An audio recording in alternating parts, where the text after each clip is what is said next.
Good evening, everyone.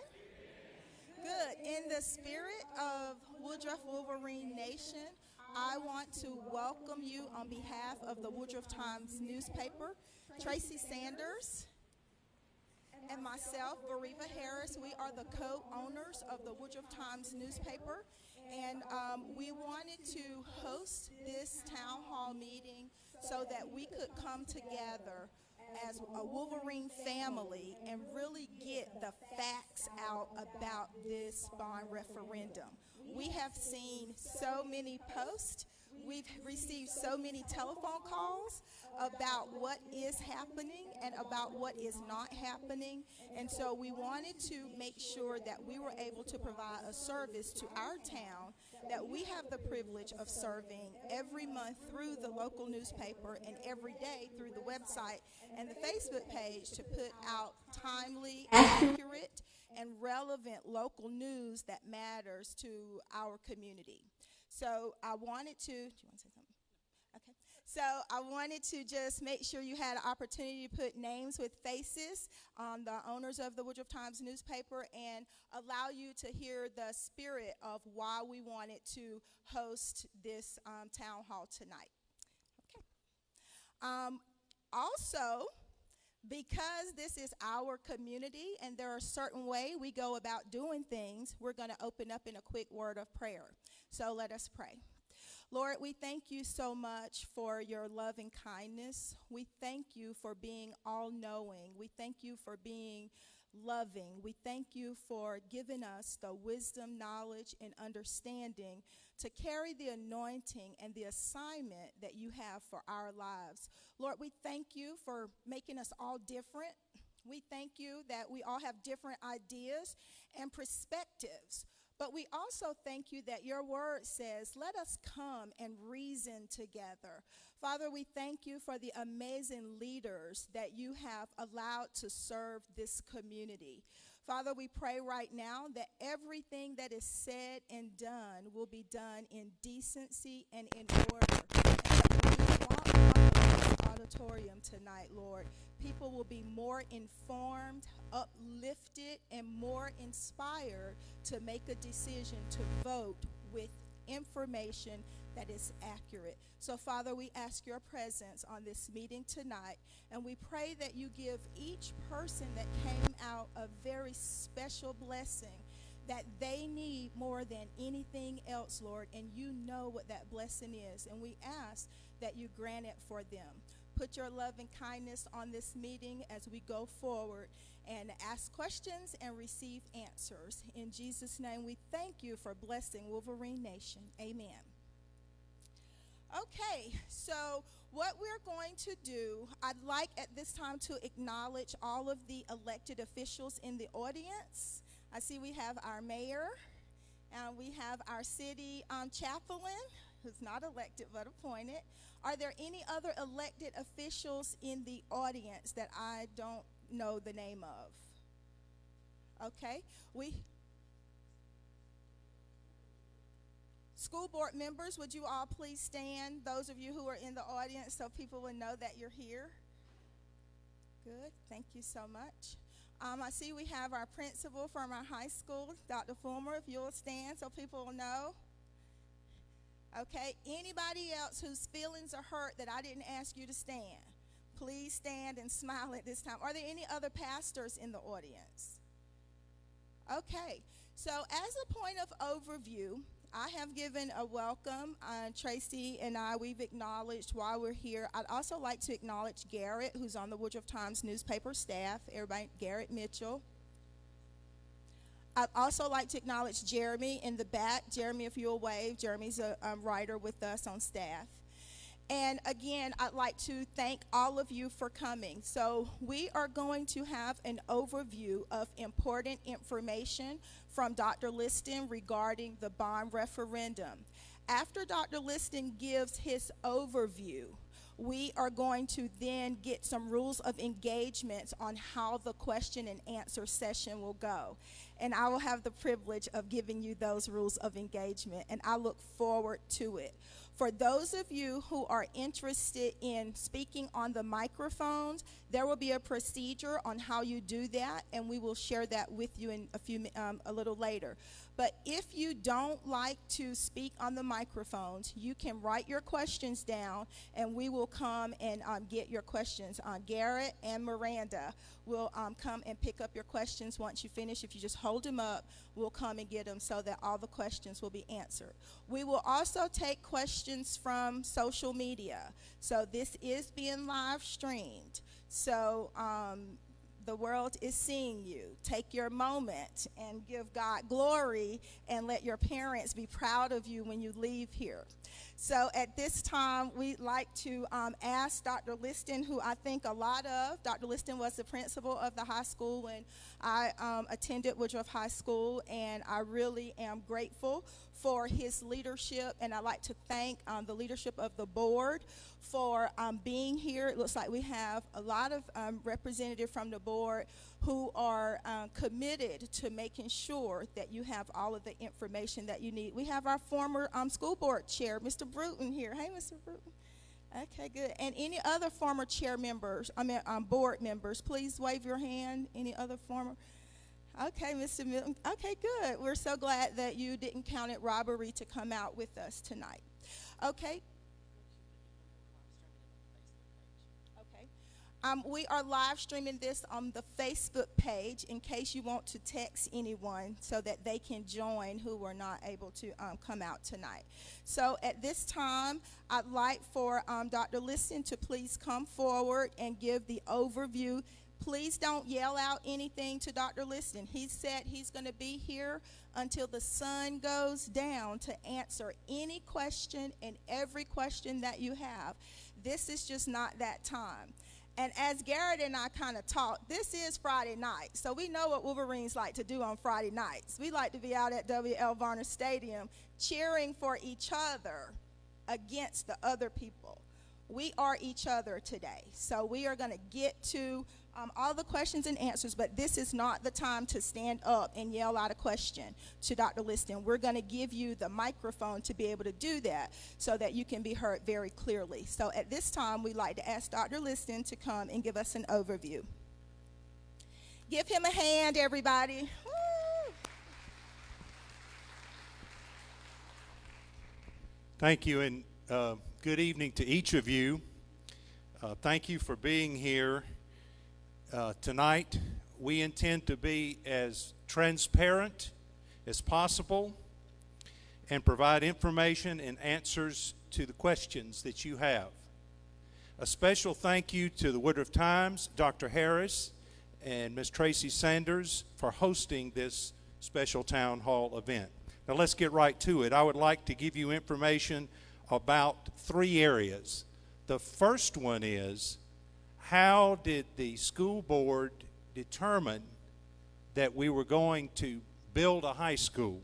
The second one is the fact-finding page and some additional comments. And the third one is briefly just a little bit about the school itself, the potential school, and then turn it over because there are many questions. Some of these may be answered, but they will raise other questions, and that's the purpose of tonight. When I've concluded, I'll turn the program over to Dr. Harris back again for the question and answers, and we do intend to stay here until all questions have been answered. So first of all, the process, because I think a lot of questions have come up about how did the board come to the point? We started actually in April of 2018 with the conduction of a demographic study. In March 2019, we began discussions with the school board about increasing enrollments and lack of space. And then on April 20 of 19, we conducted a facilities needs assessment with the architect to look at the availability of space that we had in our schools, the current conditions of our schools, and to consider enrollment and growth. On June 2019, we did a second facilities needs assessment meeting with the architect. And then we asked the architect to do school visits on-site visits in each school for analysis, and then do a demographic review. On June the 2019, the architects met with school principals to get into our current school conditions and needs. An educational adequacy assessment was performed at each school. On September 2019, we held a board workshop with the architects on the results of the facilities needs assessment. At this point, the architect presented three options. One was for additions and renovations to all schools. Two was a new middle school and renovations at all other schools. And three was a new high school and realignment of the grade levels at each school. Option three, the building of a new high school and the realignment of grades with the existing schools, was determined to be the least expensive with the most benefit to School District 4. Option three was $17 million less at the time than option two, and $4 million less than option one, and also fewer classrooms were provided. On October 2019, the district began looking at land options for a new high school. We met with the Office of School Facilities and the Department of Transportation about requirements for a new high school. Unbeknownst to many, we must follow the guidelines of the Office of School Facilities in Columbia. We can't do what we want to do. We have to work through them and gain their approval. We also have to get the approval of the South Carolina Department of Transportation. In March 2020, COVID was rampant, and the school board determined to put the project on hold. In December 2020, we resumed the property search. On January 2021, the architects began meeting with the district and the school board monthly. On February 2021, a site was selected, and the first of 7 different properties were put under contract. On October 2021, those properties under contract, their first purchase was on that time, during that time. On March 2022, we then began visiting numerous high schools throughout the state. On March 2022, and this will come back to a question you will have later, we advertised for a construction management at risk services. We received 9 submittals for contractors. The applicants were graded to determine the top 3 firms. The top 3 were interviewed on March the 25th to select the construction manager at risk partner. On April 2022, we began construction planning meetings with the architects every 2 weeks. In May of 2022, we involved teachers in the planning process and visiting of other schools. In July, we received the computer model of the new Woodruff High School potentially, and we just released it in Visions. Now, it's certainly fine. I'm sure that will raise more questions, because there'll be a question about, well, what was the quote? Well, we're using the construction manager at risk model. So we had to choose the construction manager first. The architect was responsible for giving us an estimate up to, not $100 million, but up to $100 million on that estimate. Now, let's go to the second part, which is the handout that you have, and I'll try not to spend too much time on this because you have had this information, or a good bit of it, already.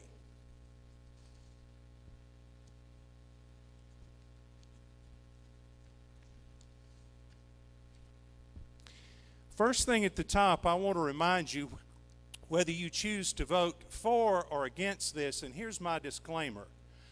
It's against the law for me to tell you to vote for or against it.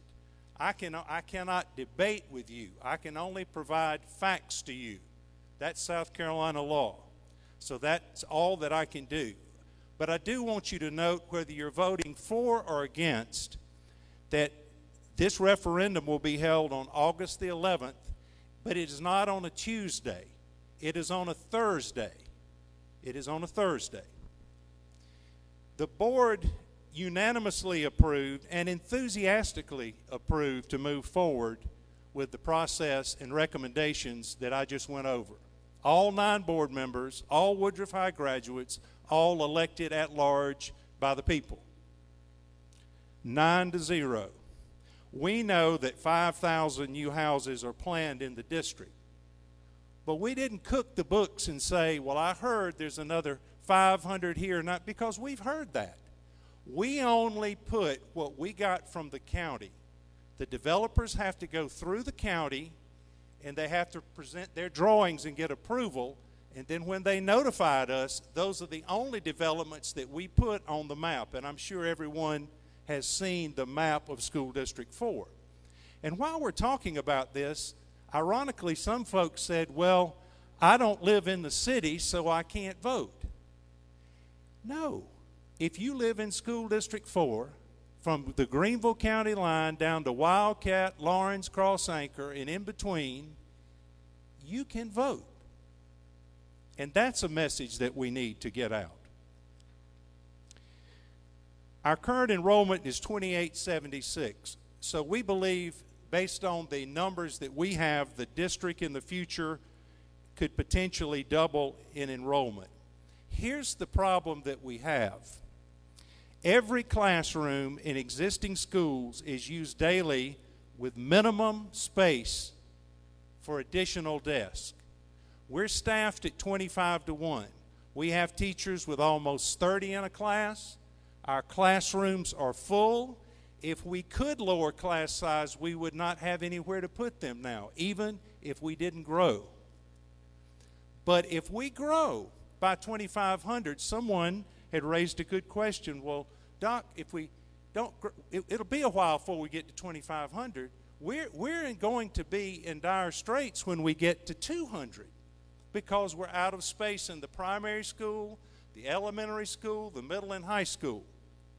If you don't believe that, I'll be glad to let you come and see in action, or let you talk to any of our teachers, and they can give you the dynamics that we are being as honest as we can be about that.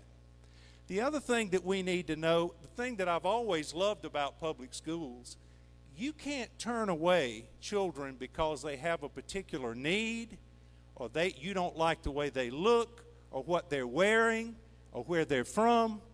That is the great cause of public education in a democracy. We accept everyone in District 4 that legally comes to us. We can't say, oh, you just moved here from California. We're out of space. You just moved here from Arizona. We're out of space. You came in from Vermont. We're out of space. We don't want to do that. That's not who we are. We cannot turn anyone within the district that resides legally away. When we talk about portables, because here's the part that nobody wants to say. They get squeamish and everything else, but I got news for you. Your taxes go up, and I'll talk about this, if you build a new high school, but guess what? If we put portables out there, your taxes are still going to go up. This board will have to put on $5.5 million and keep it on, because no bank is going to loan you over 30 years money for portables. You're going to have to pay up front, which means you're going to have a higher burden on the people who are already living here now versus the 10 years that we've put in there that we think we will have a build out of commercial and residential, and let them help pay for the majority of the school. That's the bonding plan. A portable A figure we were given was around $250,000 for a new one. Understand, you say, well, I've got an old barn up there down behind Milton Smith's. He'll drag it up there for you and put it up there. Guess what? Remember I mentioned the Office of School Facilities? They won't let you open. You have to have a fire pull station. You have to have ramps. You have to meet all Office of School Facility requirements, not to mention the issue of safety. Now, let me tell you one other little problem about the portables, okay? Because the old thing, you can pay me now, you can pay me later. In this case, it'd be better to pay later and let other people help pay for this thing.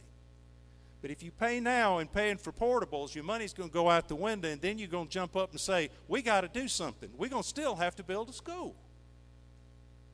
I guess you don't have to say that, but logically you're going to see that, and you're going to say, well, why did you waste our tax money on the portables? And the reality is, the school will not be built if we started right away. Until we couldn't move in till fall of 2025. That's 3 years. Fall of 2025. We might have to put a portable out there in the interim period. I hope things slow down just a little bit. So, again, if it's not safe for portables, then if you don't have any choice, but if you have a choice, you want it to be as safe as it can be. All right. Our oldest facility, 1968, is our middle school. It has new LED lights like all of our facilities. It saves us about $84,000 a year on average because LED is throughout the district. It has new windows. It has new floors as we speak, and we did that with what I call virus money, not local money. We went ahead and did that so when we made the move, we would not have additional needs at the other schools, that we would be ready. Now, safety is a priority. I don't even need to talk about that. I'm not going to try to say, well, scare me to death about safety. You know what's going on in the world now.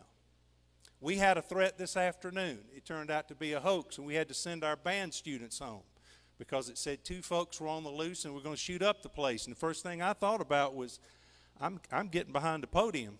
I don't want that. But it's real. And we can't take that as it doesn't matter.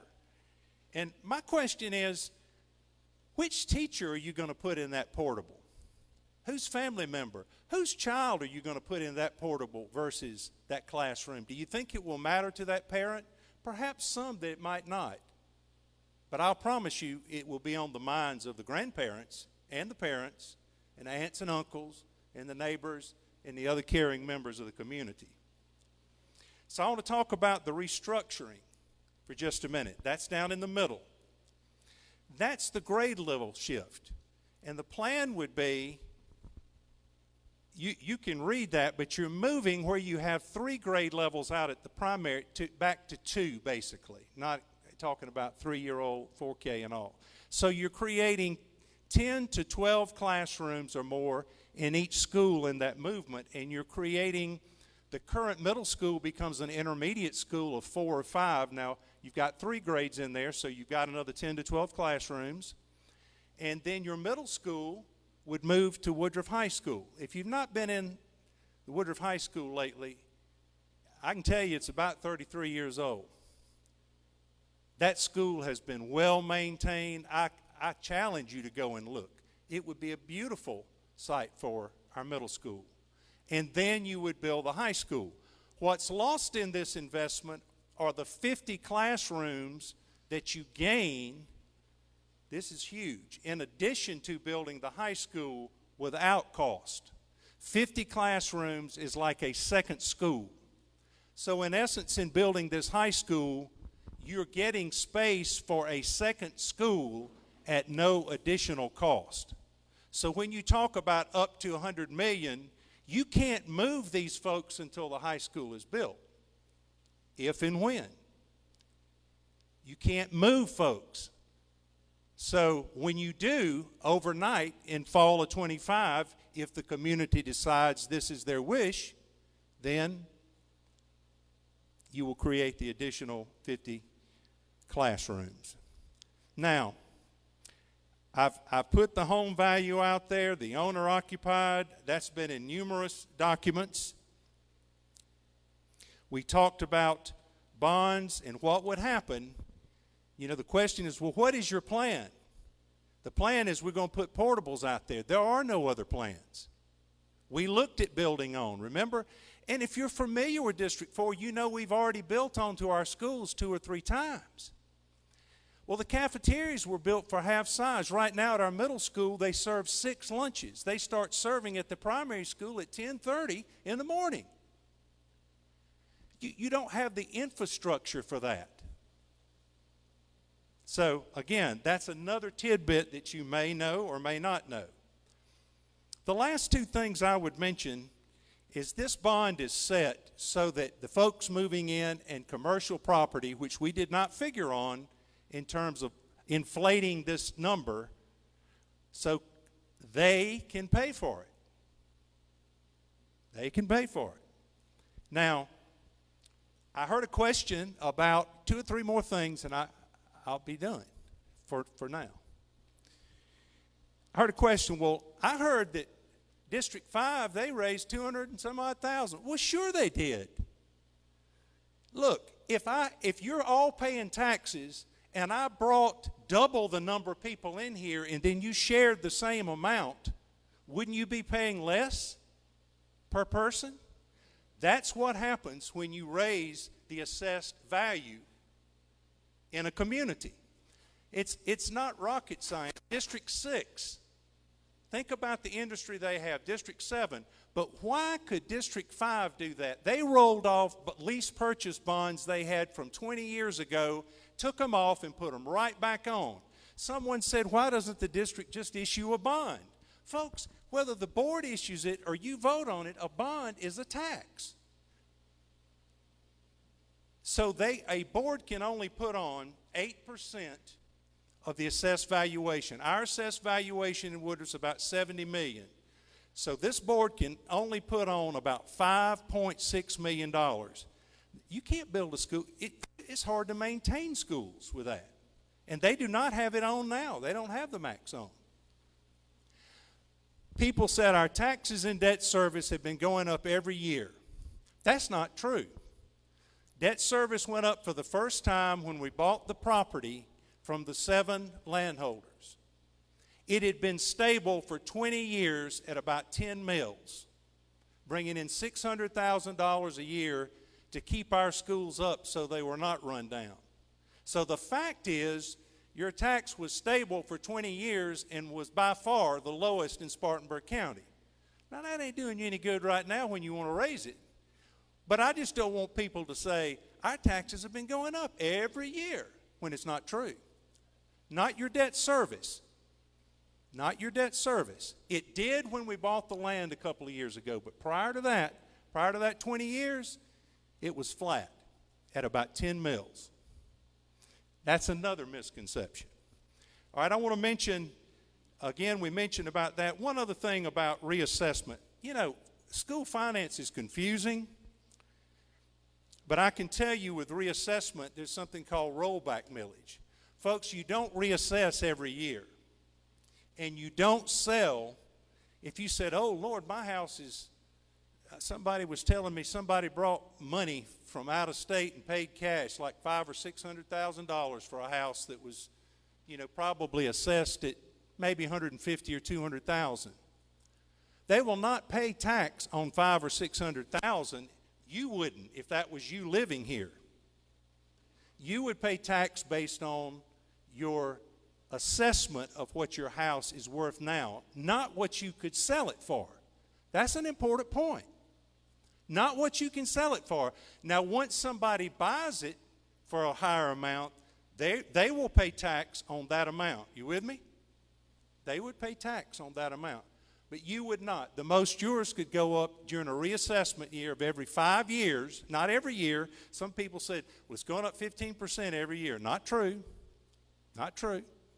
Reassessment went up every 5 years. 15% is the most it can go up. So if your value goes up 15%, you said, well, my taxes automatically will go up. Not true. if the value of the district goes up more than your value relatively, your taxes could go down or stay the same, but they will not automatically go up. That is factual. And we can sit down with you and show you how that would look. The only exception to that would be if you built on a bedroom or a carport, or you added to what you had. So a lot of things, those will spur some other questions. And the last thing I was going to mention was visions. We tried to get that out to you before tonight. If you don't have it, I think Ms. Williams had copies out front. It has basically the first artist rendering that we just got back, a little bit about the school. Some folks said, are we going to have an auditorium? Yes, that's the plan. Are we taking care of the arts? Absolutely. We've had Archibald Rutledge winners in Spartanburg County for many years, #1 in the state. Do we have a band field? Yes, we have a band field up there. It's hard to carry a tuba all the way back into Woodruff half a mile in the afternoon to practice. You can't do that. Are we going to build a new football stadium? No, we're going to play football at W.L. Varner Stadium. I put that in the document, and actually it's in the bond question. Are we going to build a new baseball field? Yes. Are we planning to build a new softball? Yes.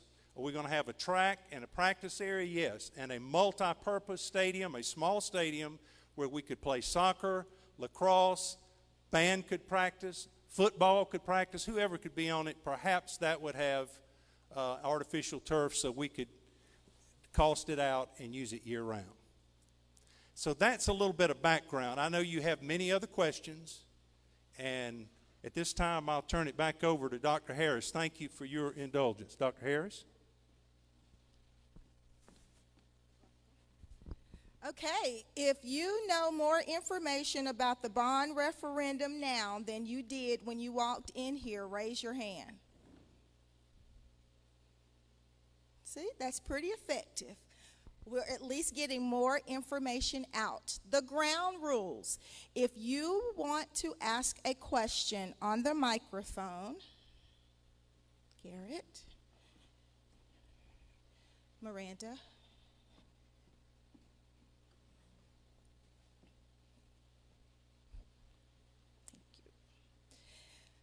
it's important that if you want to ask a question, that you stand up and that you come and you sit in this row. Raise your hand with the red shirt on if you'll raise your hand. If you will come and sit in that row if you want to ask a question, because we will have all of the questions asked from the microphone in this standing section right here. Garrett and Miranda will hold the microphone for you while you are talking. That is intentional. You have 2 to 3 minutes at the microphone, and then it's going to disappear. One question at a time, but you can ask as many questions as you want to ask. You just can't stand there for 5 minutes or 10 minutes at a time to ask them, because we want every single person in here who has a question to get the opportunity to ask their question.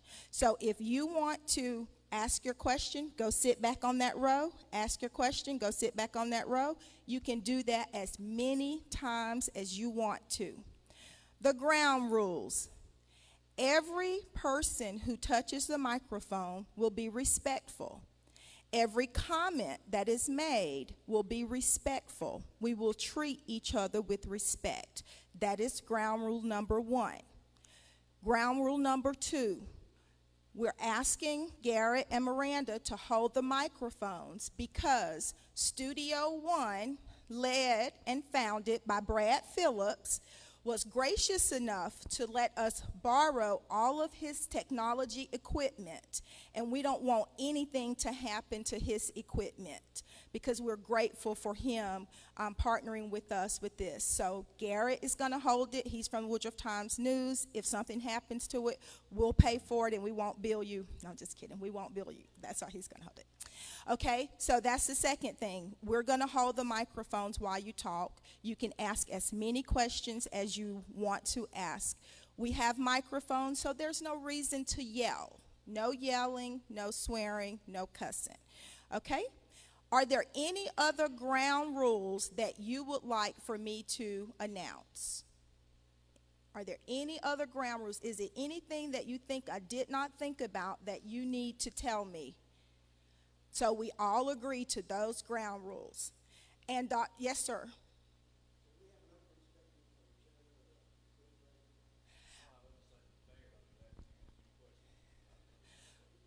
But what I do want, thank you so much. And I did not, and that's my negligence, and I apologize for that. I want to introduce our leadership of the Spartanburg School District 4 board. We do have Mr. Tony Davis, who's the chair of our board. We have Dr. Randy Grant, who is the vice chair of our board. We have Mr. Chris Benfield, who's the Assistant Superintendent of Business and Finance with us. And we have Mrs. Sandy Norman, who's the Secretary of the Board of Trustees. The Board of Trustees, this is not a board meeting, so the board will not be answering questions tonight. Okay? The board will not answer questions tonight. Dr. Liston will be answering the questions tonight. If you have questions that you want to ask of the board members, I encourage every one of you to attend board meetings, because those are the times where you can ask every question of the board. But for tonight, Dr. Liston will be doing the question and responding to the questions, unless that has changed. Okay. Well, I just know 1, 2, 3, 4, 5. This is not a legal board meeting that the Woodruff Times newspaper is hosting. So I just don't want to put us in that posture. We are hosting this conversation where we said Dr. Liston and the administrative team would respond to questions, not the board. Because Woodruff Times newspapers don't host board meetings. We don't do that. We cover them, thanks to Jeremy. We cover them. We're at every single board meeting to bring information. So the way this was set up was for the administrative team and Dr. Liston to respond to questions. Okay? All right, so we have one person that's going to ask a question. If we have others, if you would please go ahead and come here and ask and get ready to answer your questions. As the last question is asked, we will ask you to please stay, because we'll have a closing prayer by our chaplain, Reverend Derek Scurry. Okay?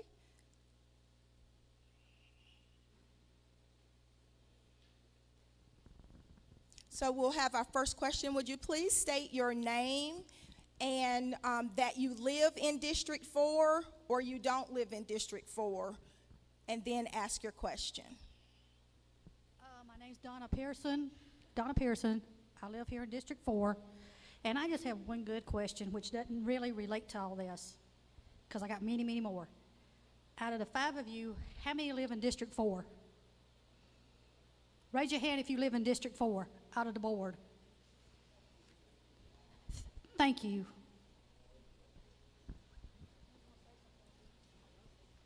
Next question.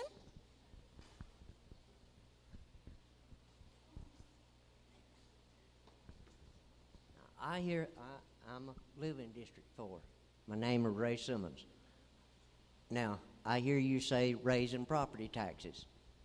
Well, you're only mentioning property of houses. What about the boats, the cars, the trucks, and all of that? When I pick up my tax statement from the county, 85% of it is school. What's going to happen to that? Is it going to go to 150%?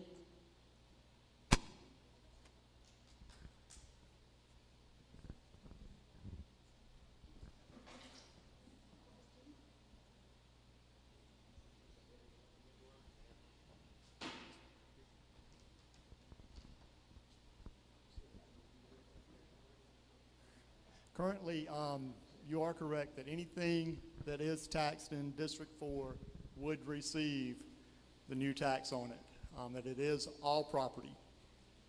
Right now, basically, there is no way that it can go to 150% logically by math. From there, we have put in the estimates that it would be on a house $120 per 100,000, and then math on it.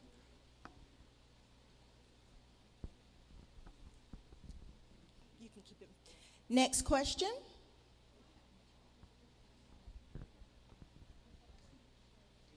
Hi, I live in District 4. My name is Scott Moran. One of the first questions I have for you is, so the $100 million you're asking for, how are you going to fund this new school? So, right, you have 5 schools or 4 schools in the district right now. Your operating cost on that, right? Is that figured in, and what is the cost to run this new school? It's a 250,000 square foot building. What's the cost to run it? Are the taxes going to go up again just to run this school?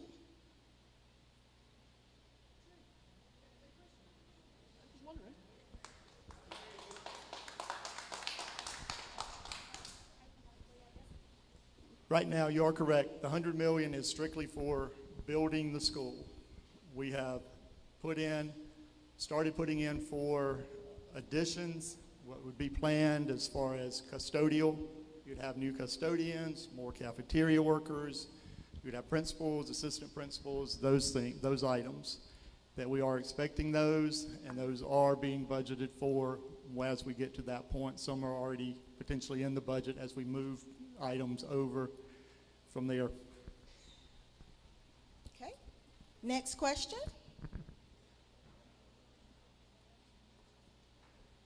My name is Charles Richards, and I understand that the taxing process is going to be just residents, or is that going to be residents and businesses? Do you live in the district? Yes, I do. Perfect. I've been here for older than you. Good. Thank you for being here. Correct. It is all property owners in Spartanburg County School District 4. Residents and Residents, businesses alike. businesses alike. When can we get some kind of a printout to see how this will affect the businesses and the residents? Once the bonds are issued, that will be the time that we would have to be able to do that. So you don't have any idea right off that you haven't been studying to see what we might come up with? Right now, basically, overall, You don't. it's 30 mills for any taxpayer within the district, whether it's business, whether it's property owner, it's 30 mills, which is, in the case of a homeowner, it's $4 per mill. In the case of a business, if they're at 6%, it's $6 per mill on 100,000, and so forth. Is that including the industrial things that are in our area right now? Everything in Woodruff. The only exception would be if it's a fee in lieu on property, it's already capped because they pay a set fee. And that's not by us, that is by Spartanburg County. Okay. Thank you. Next question. Hi there, my name is Doug Tuttrup. Thanks for all the work you guys are doing. We know it's a long process and a lot of work. I am a resident. I live in probably the eastern overflow parking lot of your brand shiny new baseball stadium. So I'm on Allendale Road, right there across from where the stadiums are going to be. My question is about the loan and the debt. I understand you're issuing up to $100 million in bonds. A bond is like a loan, and there's interest associated with those. The real question is, we built about a $100,000 house many, many years ago and ended up paying $160,000.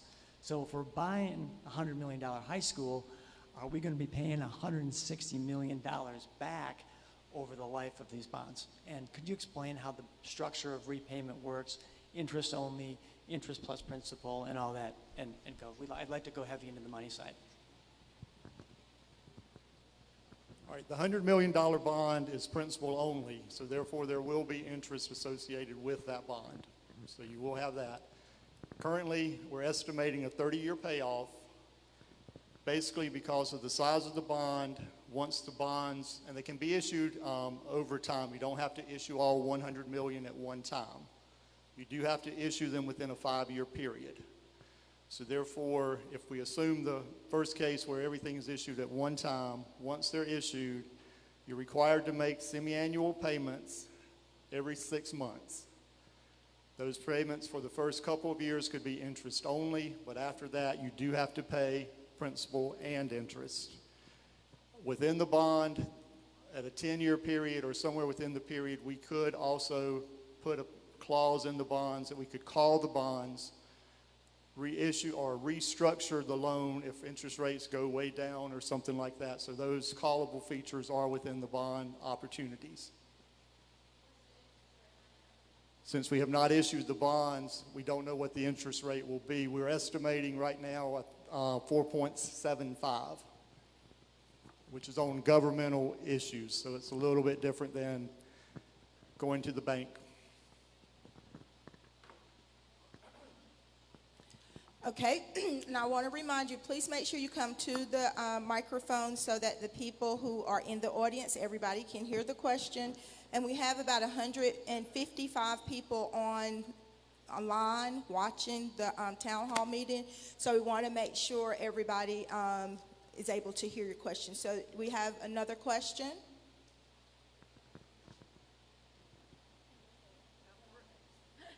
Yeah, everybody knows me by Liz. Yeah, I live here in District 4. Going back to the original questions, asking, when you turn around and going with the new high school, how are you going to fund it? How much is it going to fund, and how much more taxes are we going to be paying to funding the high school?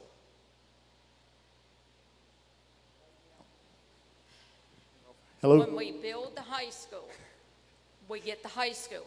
How much more taxes are we going to be paying to fund the high school? The teachers, the staff, and everything else. Right now, since there is a shift of all schools, the schools.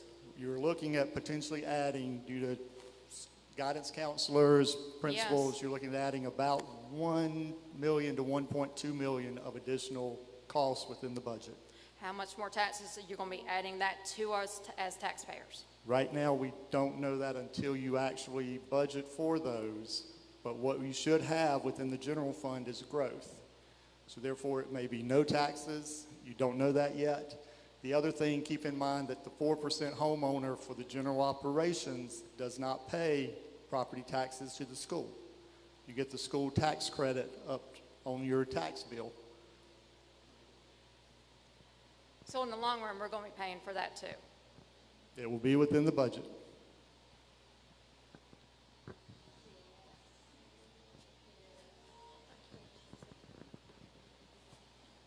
We're going to be here a little while because I'm going to sit down 100 times because I got 1,000 questions.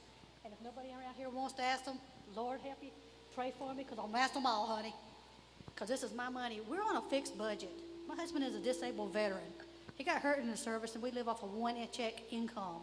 We barely pay our bills and it's hard to come up with about $1,200 right now to pay our income taxes. It's coming due, January? And we live paycheck to paycheck. Sometimes, we don't even have enough money to buy food. We're not asking for anybody else, we're just asking for people's prayers. But the thing is, I'm also disabled, but I haven't received my check yet, may or may not receive my check. But now you're talking about our taxes are going to be raised on my home. Who gave you the authority to raise it up to $120 if my house is valued at $99,700, what the tax thing says now when I pay my taxes? Also, now my car is going to go, everything else is going to go up. Taxes on the car is going to go up, therefore my insurance is going to go up on my car. My insurance is going to go up on my home because now it's going to be valued out a little bit more. Who gives you the authority to raise our taxes when we can't afford it? This is a small town of Woodruff. Have you ever looked around and rode the neighborhoods? For God's sake, I live in a, well, you can ask the man back there, the police officer, Darrell Dawkins. I live in a neighborhood which they built Section 8 housing right beside of me. And we had to pay for the infrastructure for that. And now you're talking about, oh, you didn't think about that, did you? We got to pay an infrastructure to get the sewer lines ran all the way down that road. So maybe that's why the city already included most of that property into the city and annexed it. So how much is that going to cost us? Our sewer bill going up and our water bill going up? Answer that.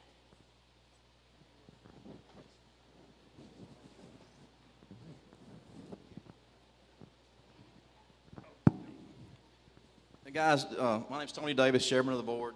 I'm glad to answer that question. I've got a mother-in-law. She's 87 years old. She lives right here in the middle of town. She's been there 50 years. She lives by herself. She's on a fixed income. When we started talking about this thing a couple of years ago, I asked the same question that you guys are asking now. I wanted to know what it's going to cost. She's on a fixed income. She can't afford a big increase. So I went and done the research. Her house would probably sell for $250,000 if it was built and put on one of these new developments that are coming in. But her house right now, according to Spartanburg County, is worth $98,000. She's been here a long time. She's kind of insulated to the whole cause because she's been here so long. We done the math. Mr. Benfield helped me do it. Actually, he did it himself. $98,000 is going to cost her $59 a year to have a $100 million school for her grandkids, great-grandkids, and any kids to come. Anybody in this building that went to a school, someone else paid for the school. Somebody had to pay for it. Tax money had to pay for it. Us residents who live here in this town have houses that are worth a lot more than tax appraised value. And these people who move in up the street on these new developments, they're going to build the same house that you're living in, and it's going to be valued at $250,000. They're going to pay more. Now, I hate it for them, but that's the way the taxes work. So we are insulated. We're going to get more benefit for the dollar. We're going to pay less than the people who are moving in. And beside that point, we need this school. We cannot do without this school. The teachers will tell you, my wife's a teacher, and she'll tell you right now she's got too many kids in her classroom. My daughter is a teacher in North Carolina, and she brags about Woodruff High School and how she become educated at Woodruff High School and how other districts. She told me this weekend, she said, Dad, my school is 15 years old and I'm teaching in. And if you went to the front door right now, you would think it's abandoned because of the nastiness and the way it's looked. We don't do that here at Woodruff. We provide for our kids, which in turn helps the community. These kids come back and serve the community well. I mean, I'm a graduate of Woodruff High School, and I'm proud of it. But to answer your question, the parents or the residents of Woodruff are insulated to some degree. The new home builders are going to be paying the majority of the load, and we need this school. There's no way around it. We put portables in, it's going to be a disaster. If you put portables in 2 years, you're going to have to take them back up and build a school. And then we're really going to be behind because you just wasted all those thousands of dollars for the portables, and now the schools will cost $125 million. So that's my take on the thing. Thank you for your question. Hold on. Okay, what is the question? Hold on. She's going to bring you the microphone, and you can re-ask your question. Thank you. You, for whatever reason, you went all around the world. If my house I could sell right now for $180,000, well, I'm living in it right now. It's valued at $99,600, including the extra lot beside me. Okay, that's only if I sell my house. Then I can afford the taxes to pay you. What about what I'm paying now? And you're talking about a lady, 87 years old? Your mother-in-law? Yes, ma'am. She's on homestead. She pays hardly anything. I understand that. My point is taxes is the way of life. I mean, that's what's going to have to happen. We got no other alternative other than our tax money to build this school. Okay. So I'm sorry for your inconvenience, but we're only talking about $100 a year. This really isn't an inconvenience. This is an inconvenience on my life and the way of living. Yes, ma'am, I but understand. my main question was, hold up, you never answered my question. How much is it going to cost all the people in District 4 that's on the city water and city sewer to run extra water lines and sewer lines, because we know we're going to have to pay for it to run down through there? Thank you. As far as the sewer is concerned, I'm quite sure that the people who's going to receive those benefits are going to have to chip in on the sewer costs as well with the new houses. Okay. Is there another question? Okay. Now, you're talking about these tax things, assessments and all. As soon as this is passed, what's to stop the county from coming in and saying, I'm reassessing everybody in here, and your taxes are going to go up again, even after the school board has done jacked your tax up? Here comes the county and gets their part. And my next question is who's paying for the power, the light, utilities and all of that to come to this new school that you're talking about building? Because the usage of that is going to go way up. Mine just went up $70 a month, and I'm using the same amount of power as I did. Thank you, Mr. Simmons. Let them answer your question.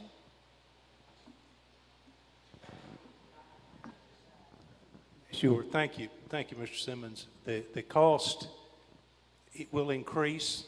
We've already said that's a fact. But it will also, you'll have to run power to power your portables that you put out there as well. So you're going to have to pay for power either way. Does that? So he said it's going to increase. Does that answer your question very directly? Oh, Now, what I'm talking about is the whole utilities, everything. You've already got utilities set up here. You're going to be putting in all new utilities for the new school.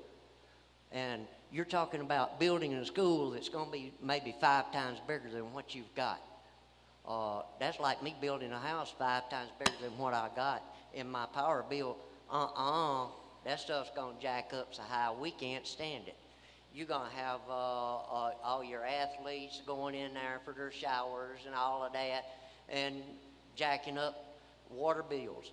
okay. So, Mr. Simmons, basically the question that you were asking is about all the utilities going up as a result of the new school. Yeah, the new schools power bills, the water bill, Yes. the internet. There's not even a piece of internet down there. You're going to have to get somebody to build a whole new internet system to come in down there. There ain't one. That's unless right. you're using a Wi-Fi system, a hotspot. And a hotspot ain't going to cover that crap. That's right, Mr. Simmons, and we do hope to get more broadband in our community because that is a big issue.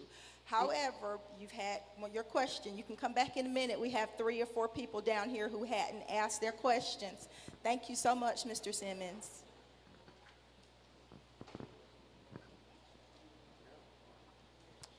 My name's Marty Phillips, and I do live in the district. And Dr. Liston and Tony, hats off to you. I know you got a difficult job that you've been working on. I talked to Board Member Lee, so just maybe a question for Chris Benfield. So I'm trying to help understand. Tony said, that the new homeowners are going to bear most of the brunt of the 30-year bond. So what I'm trying to figure out is, if I only moved here 10 years from now, then I start paying on the 30-year bond. Like I was talking to Board Member Lee, in my simple mind, this is basically a $100 million loan that I just paid at Davis Autos. And if I can make my payments more, so now if we're basing this off of 5,000 houses in Woodruff, and in 10 years we now have 10,000 houses paying taxes, will the 30-year bond per se be paid off quicker, is my question.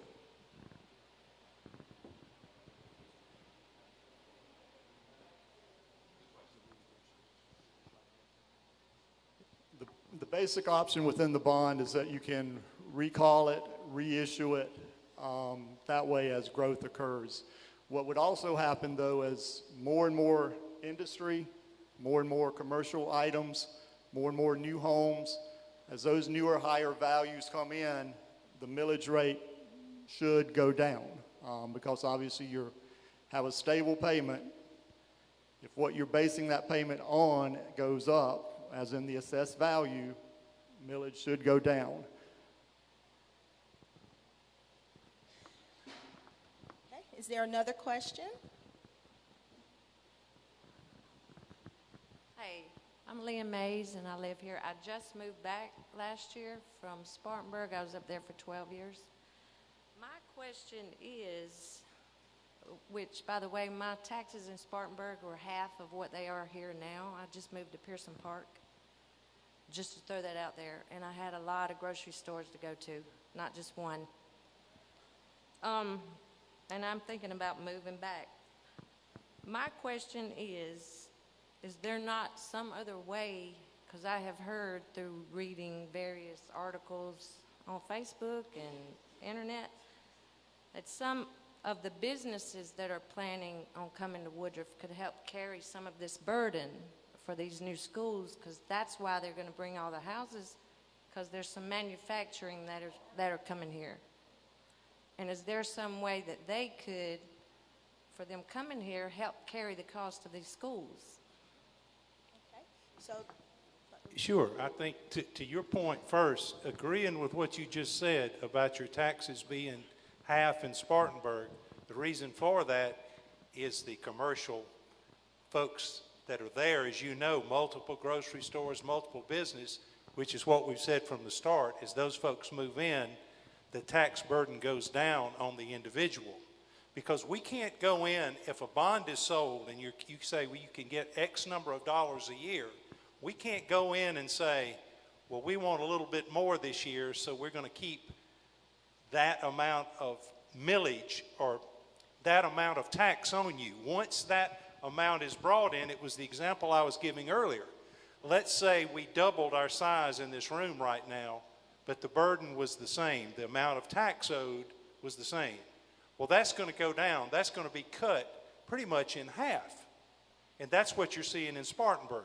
You would also see that in District 6, and you would see it in District 5 because of the industrial and commercial development that pay for it. So the answer is you lower your tax burden on the individual as you get more business in. For example, if a major supplier were to move into Woodruff, you know, I'm not talking about Starbucks. Starbucks will help.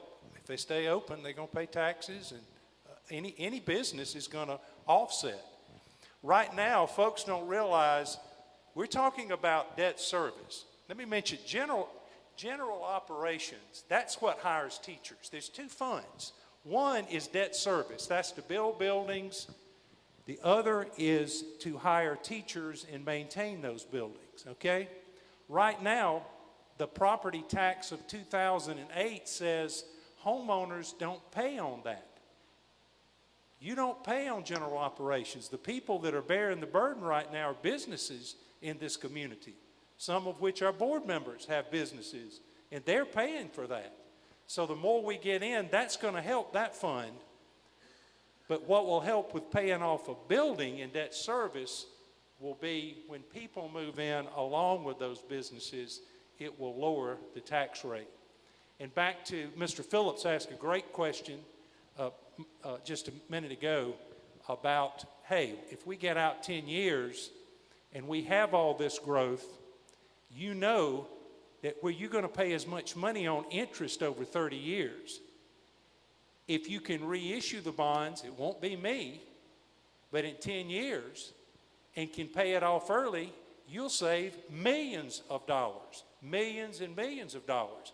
But you don't want to get into that burden until you get these folks in here. If you put the maximum tax on right now, it would be impossible.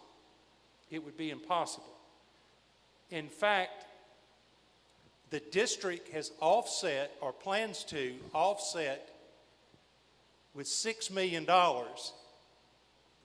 in the first 10 years to try to keep the tax burden flat or less. Okay? And that's all we've got.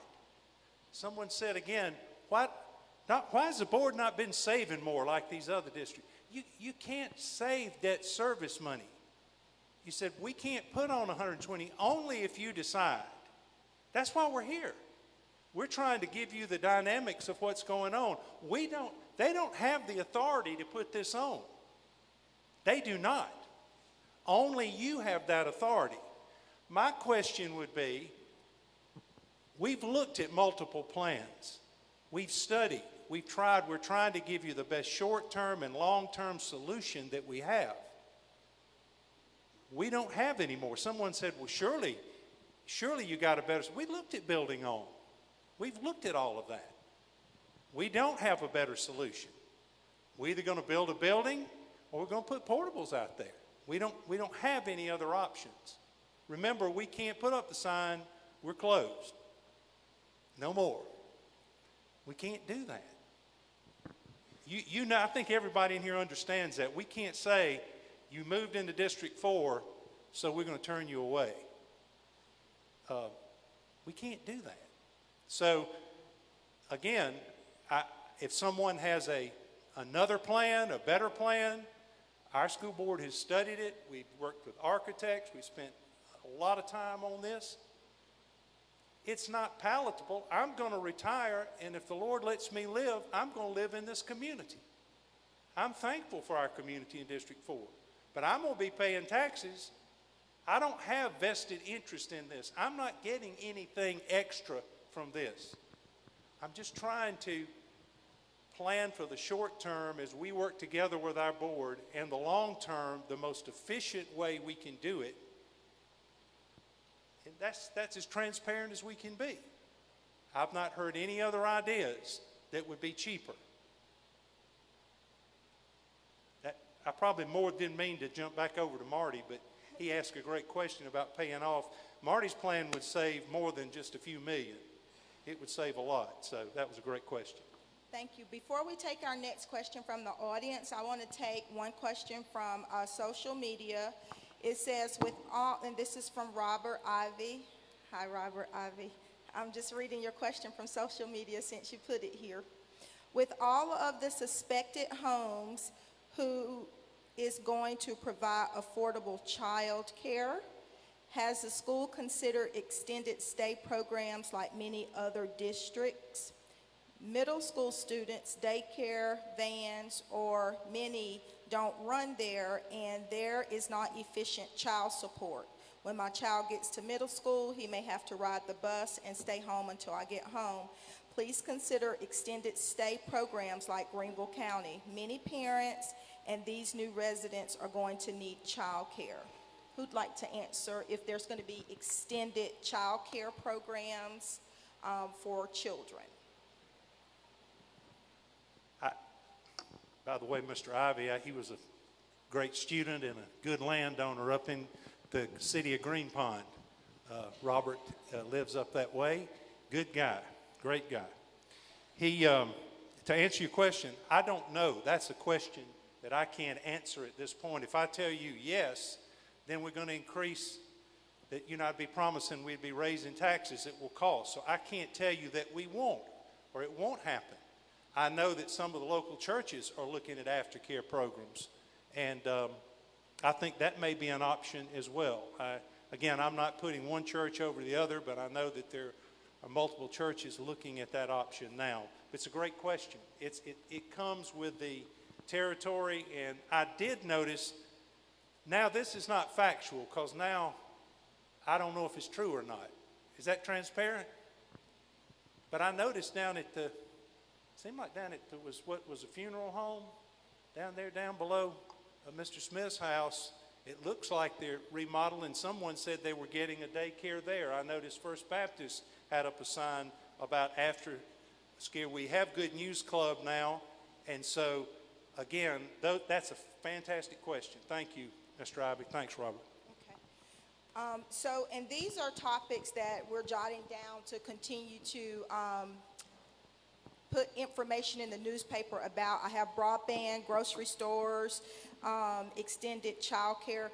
There's another question from Dawn about what is Woodruff doing to entice businesses to move into the district. I'm not sure that's a school issue. That's something that will probably need to be directed to the city. And so we'll make sure that question goes to the city, and then we'll see if we can publish something in the paper about that.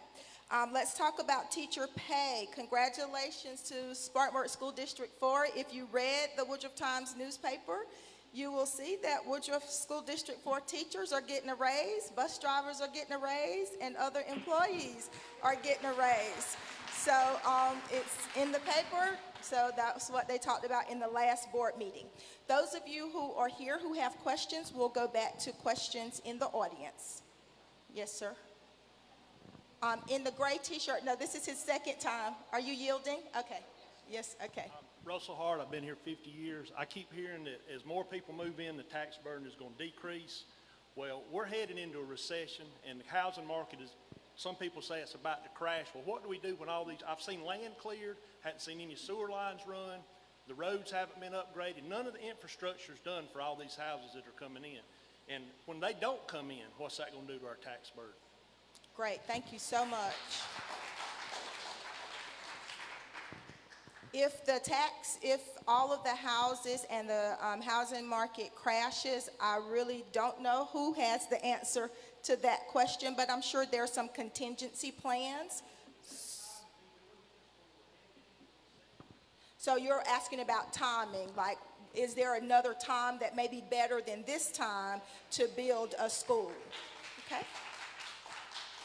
No, that's a great question, guys, and I've thought the same thing. What happens if they don't come? I've actually asked the same question. And so we've looked around. I mean, I go up and down the road all the time, traveling, doing my job, and I see dirt moved. I see machinery coming in and making housing developments. It happened up Woodruff Road several years back. And they sold a whole lot of houses before they kind of come to a stop, and then they didn't stop. There's not a single place up through there that's not full now. I understand your concerns, and it's scary. But if we don't do something now and try to plan with what we see, then we're going to be in a worse fix. It's going to cost us more in the future. I believe the houses are coming, not just enough, but more than enough. I mean, I rode around today, and every place I seen had bulldozers running. I can't imagine these people who invest in millions of dollars and lose on their bet. We don't need all of them to come, just a large portion. And they're racing right now to get the houses done. They're coming. I mean, nobody's got a crystal ball, but my belief is they're on the way. Thank you for your question. Okay, next question. Hey, Doug Tuttrup again. Just to add to that, we're seeing a lot of real estate brokers that are buying up land, buying up homes, and then renting them. The data that you've shared has been about owner-occupied homes. If they're rental properties, is there a similar tax rate on the owners of those properties, or hopefully more on those guys for making money on real estate development?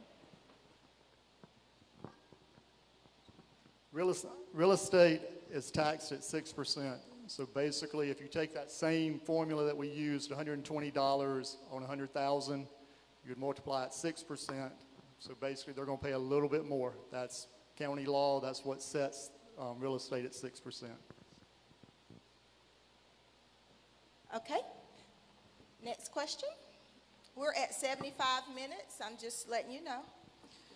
It's kind of a question, but you talk about transparency, and you talk about the different, you've analyzed this and putting modulars in and redoing the schools.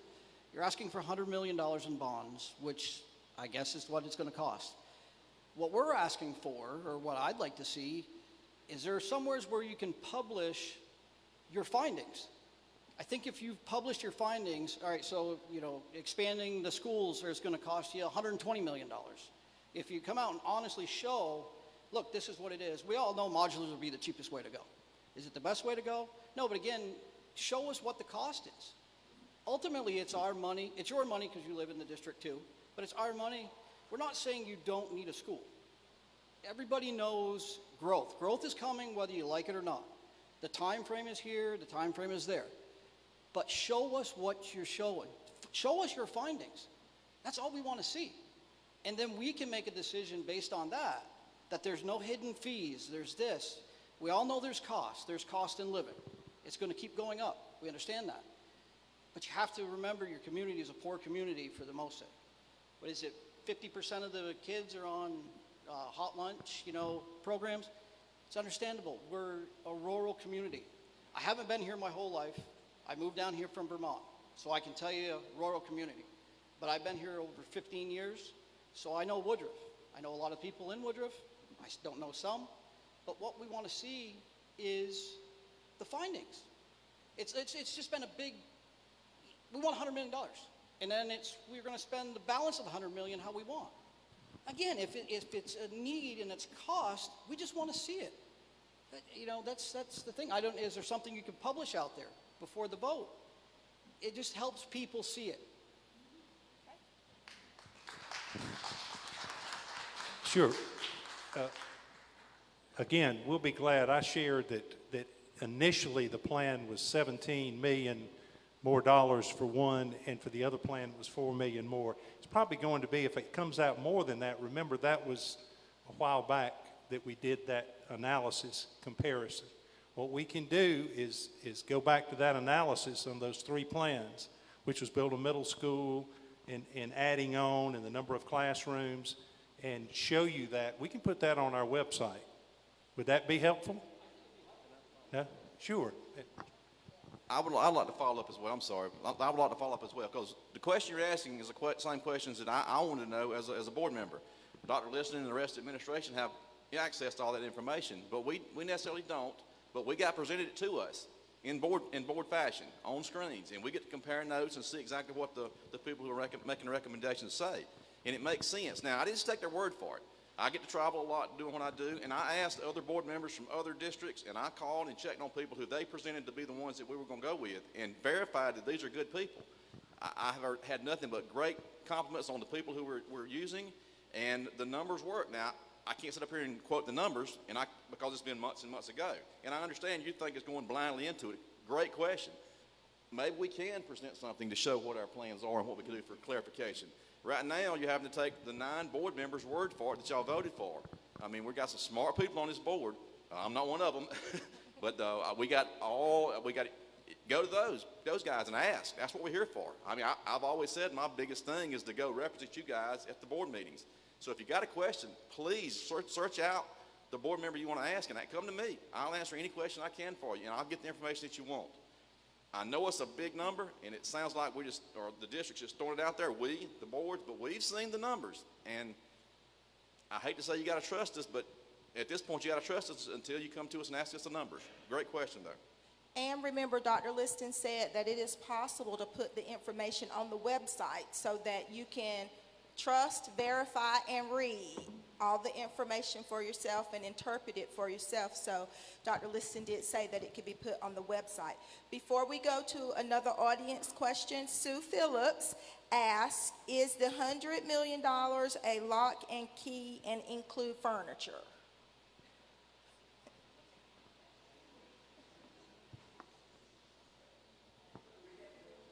Read the question again. Okay. Ms. Sue Phillips asked, is the $100 million a lock and key and include furniture? The $100 million does include the building, land improvements, site improvements, roads, also furniture, technology. Those items are in the $100 million. Okay, and is that what upfitting means? What does upfitting mean? Yes. Okay. Yes, so upfitting is including those items. Okay, great.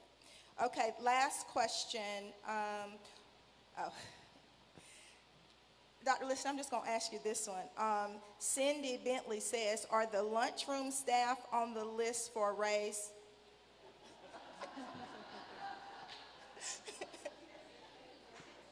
Only if we want them to cook. So Yes. I'm partial to the lunchroom staff. My grandmother cooked at Woodruff Elementary School for almost 30 years when she retired. So yay, the lunchroom staff will also get a raise. Thanks for that question, Cindy.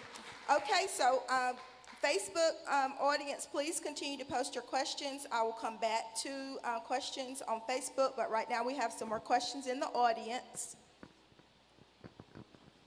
My name is Bob Pace, and I do live in the district. I was under the impression that the $100 million not only was going to pay for the high school, but was going to pay for all the other improvements you all want to make. Is that true? Well, so far all I've heard is this $100 million for the high school. How much is the high school actually going to cost? The $100 million gets everything. The driveways, the How much toilets, does the actual high school cost? I don't know. Benefit, you know the answer to that question. We don't have it itemized out yet. We just know estimates when they come in and whatever, because we got, fields we're going to put in, a million other things. I'd love to provide that information. I think we can in a timely fashion. It's just way early in the process at this point. Okay, and one last question. I am not against athletic facilities, but why do we need to move the baseball field? Why do we need to build all those fields? That's got to be a couple $1 million we can knock off. I think if you've been to the baseball field I've lately, been there many times. that pretty well explains why we need another one. It's not the best in the world, and if we have everything over there at the high school, it ends all this traveling of students back and forth from high school to the track, high school to baseball field. That's rather dangerous, and so we just thought it would be beneficial to have everything there where they can practice, where they go to school. And, of course, it won't affect the football games. They'll still be at W.L. Varner Stadium. But I just think we need a better baseball field. Okay, I'm not picking on baseball, But I know that when I go to certain baseball games, that they're mainly at other schools, middle school. They're not at the high school. So when they built a new school, they kept their old facilities. And I'm not picking on baseball. I'm not picking on any of them. I'm just wondering how much out of this budget is budgeted to build new athletic facilities at the new school that could better be used where they currently are. Well, all of that is included, Mr. Benfield says, in the 100 million. And if I'm not mistaken, we're saying up to 100 million. It may not go that high, that we just got that just in case. But I've always worried about students traveling across the highway back and forth for practice and driving and things like that. And we're also going to have more teams. With all this growth coming in here, you're going to have a C team football team, and I think we already have a C team baseball. So it's just, I think, best to have them all in one facility. And I think the question also was, not question, but comment, also as a part of the research that has been done that can be made available is these detailed budgets that they've considered that can also go on the website. Right, Dr. Liston? What you have right now is you have architectural, McMillan, Pasden, and Smith. We have the estimates. They built thousands of facilities. So they're trying to give us a square footage on the academic part of the building first. We've got to get that right. And then also on the athletic fields, to Dr. Grant's point, I understand you say, well, we just don't want to build another field. I think you do want long-term your students closest to the high school so you can serve them there. But I don't think you're going to have any other problem as you add teams. I thought someone said to me, we'll never have soccer in Woodruff, but I believe we play soccer. I was told we'll never play soccer in Woodruff, but I believe we play it. I was told we'll never have a lacrosse team in Woodruff, but they're playing it in our neighboring districts. I don't know. They got long sticks and nets. I don't really know much about it, but I do believe it will come over time along with your feeder teams that you have at facilities. Right now, again, for a youngster to have to wait to 8:30 to go to practice and then get home and do homework is not the best academic background in terms of getting them home, as soon as they can. So you're going to need what you have and more. Okay. Next question. Thank you, Dr. Liston.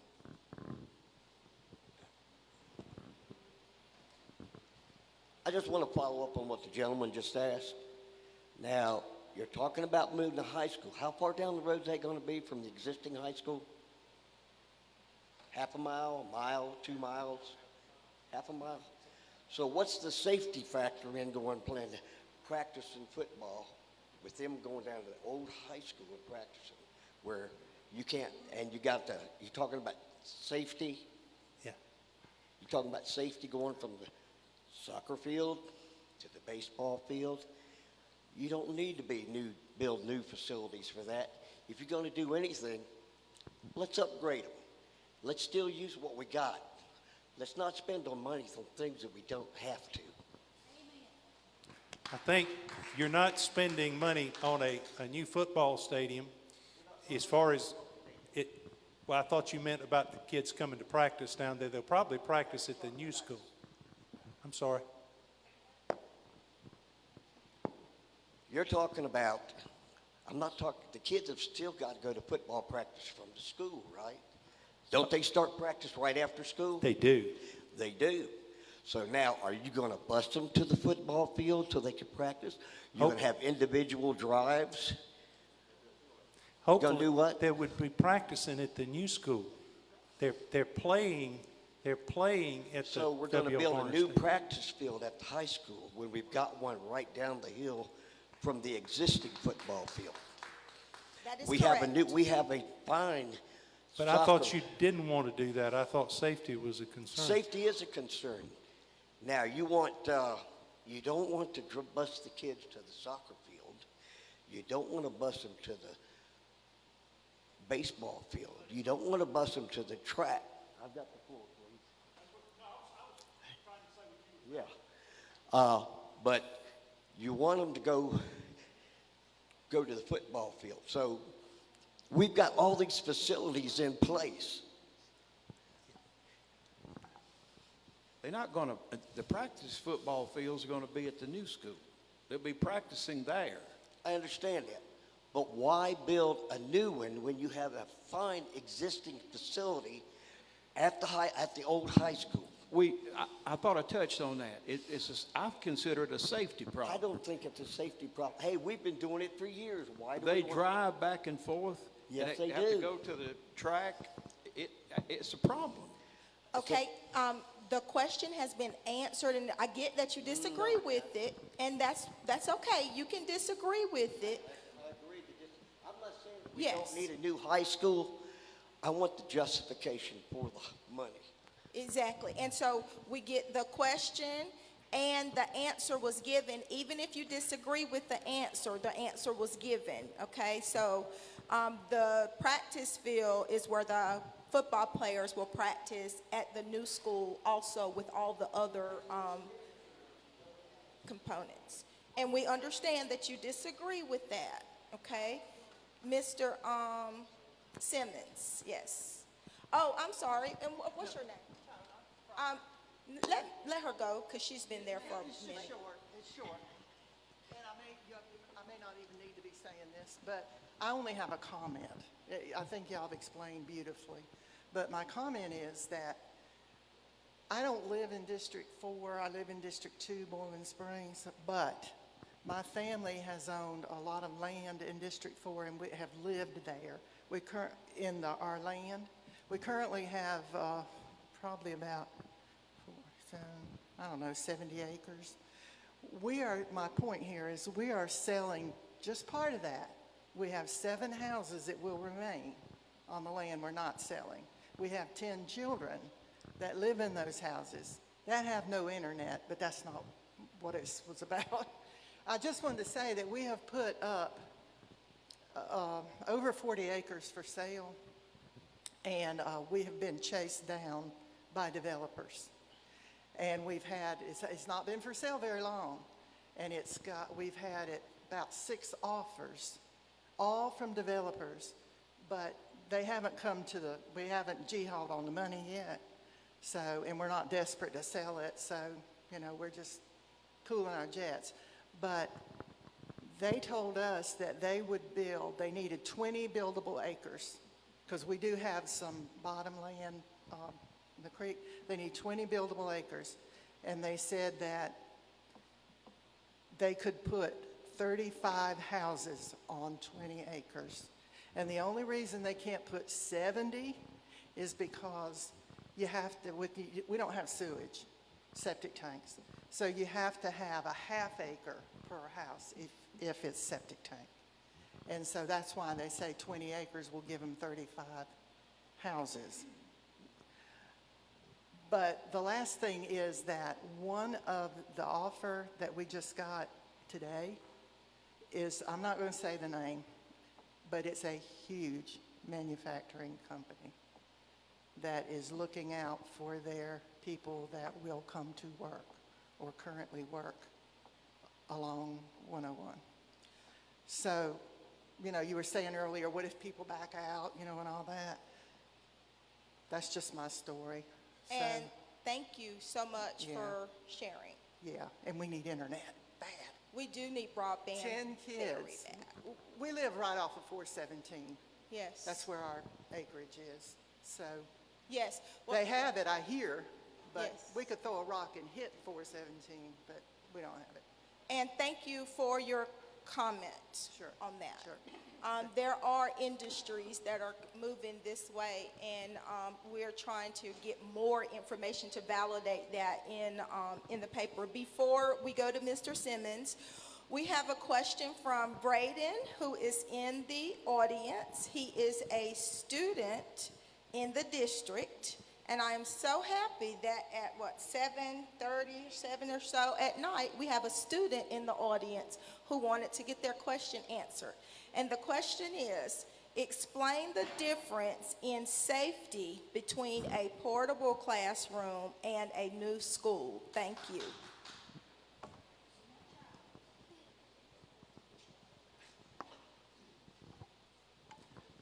Well, if you look at a portable, I taught in a portable when I was a teacher and coach at Woodruff High School after the fire.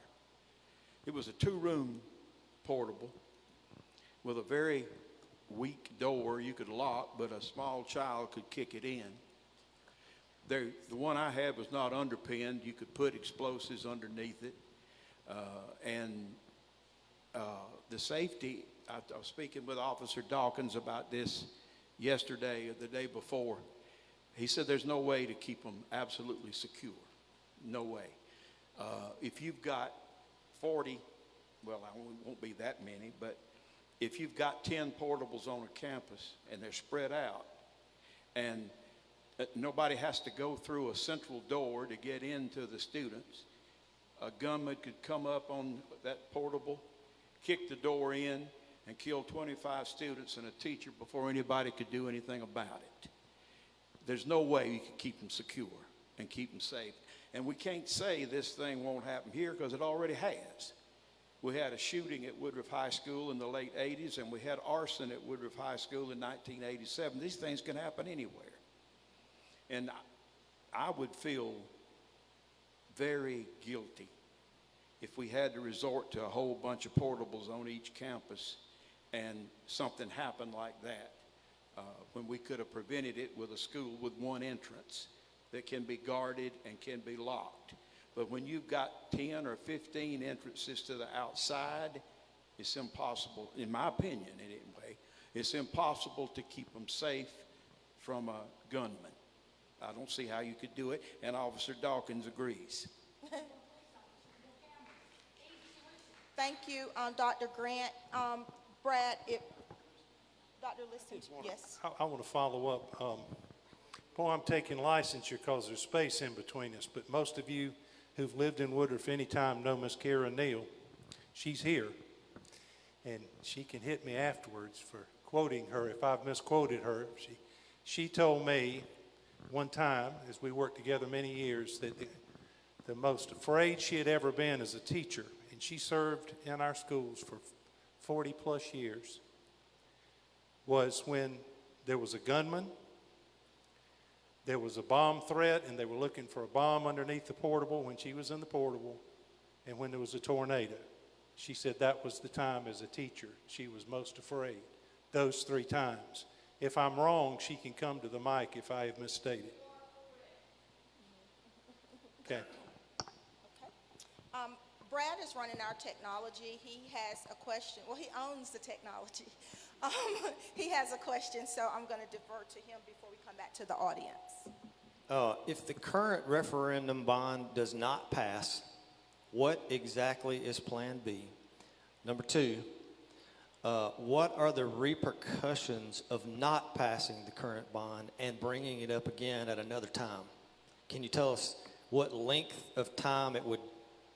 I believe there's a waiting period, if I'm not mistaken, if this does not pass and we have to talk about it again. But can we tell everybody what is Plan B if this does not pass? Sure. Plan B is we will put up portables as needed at each school. You can reintroduce a bond issue every, I believe it's 60 days.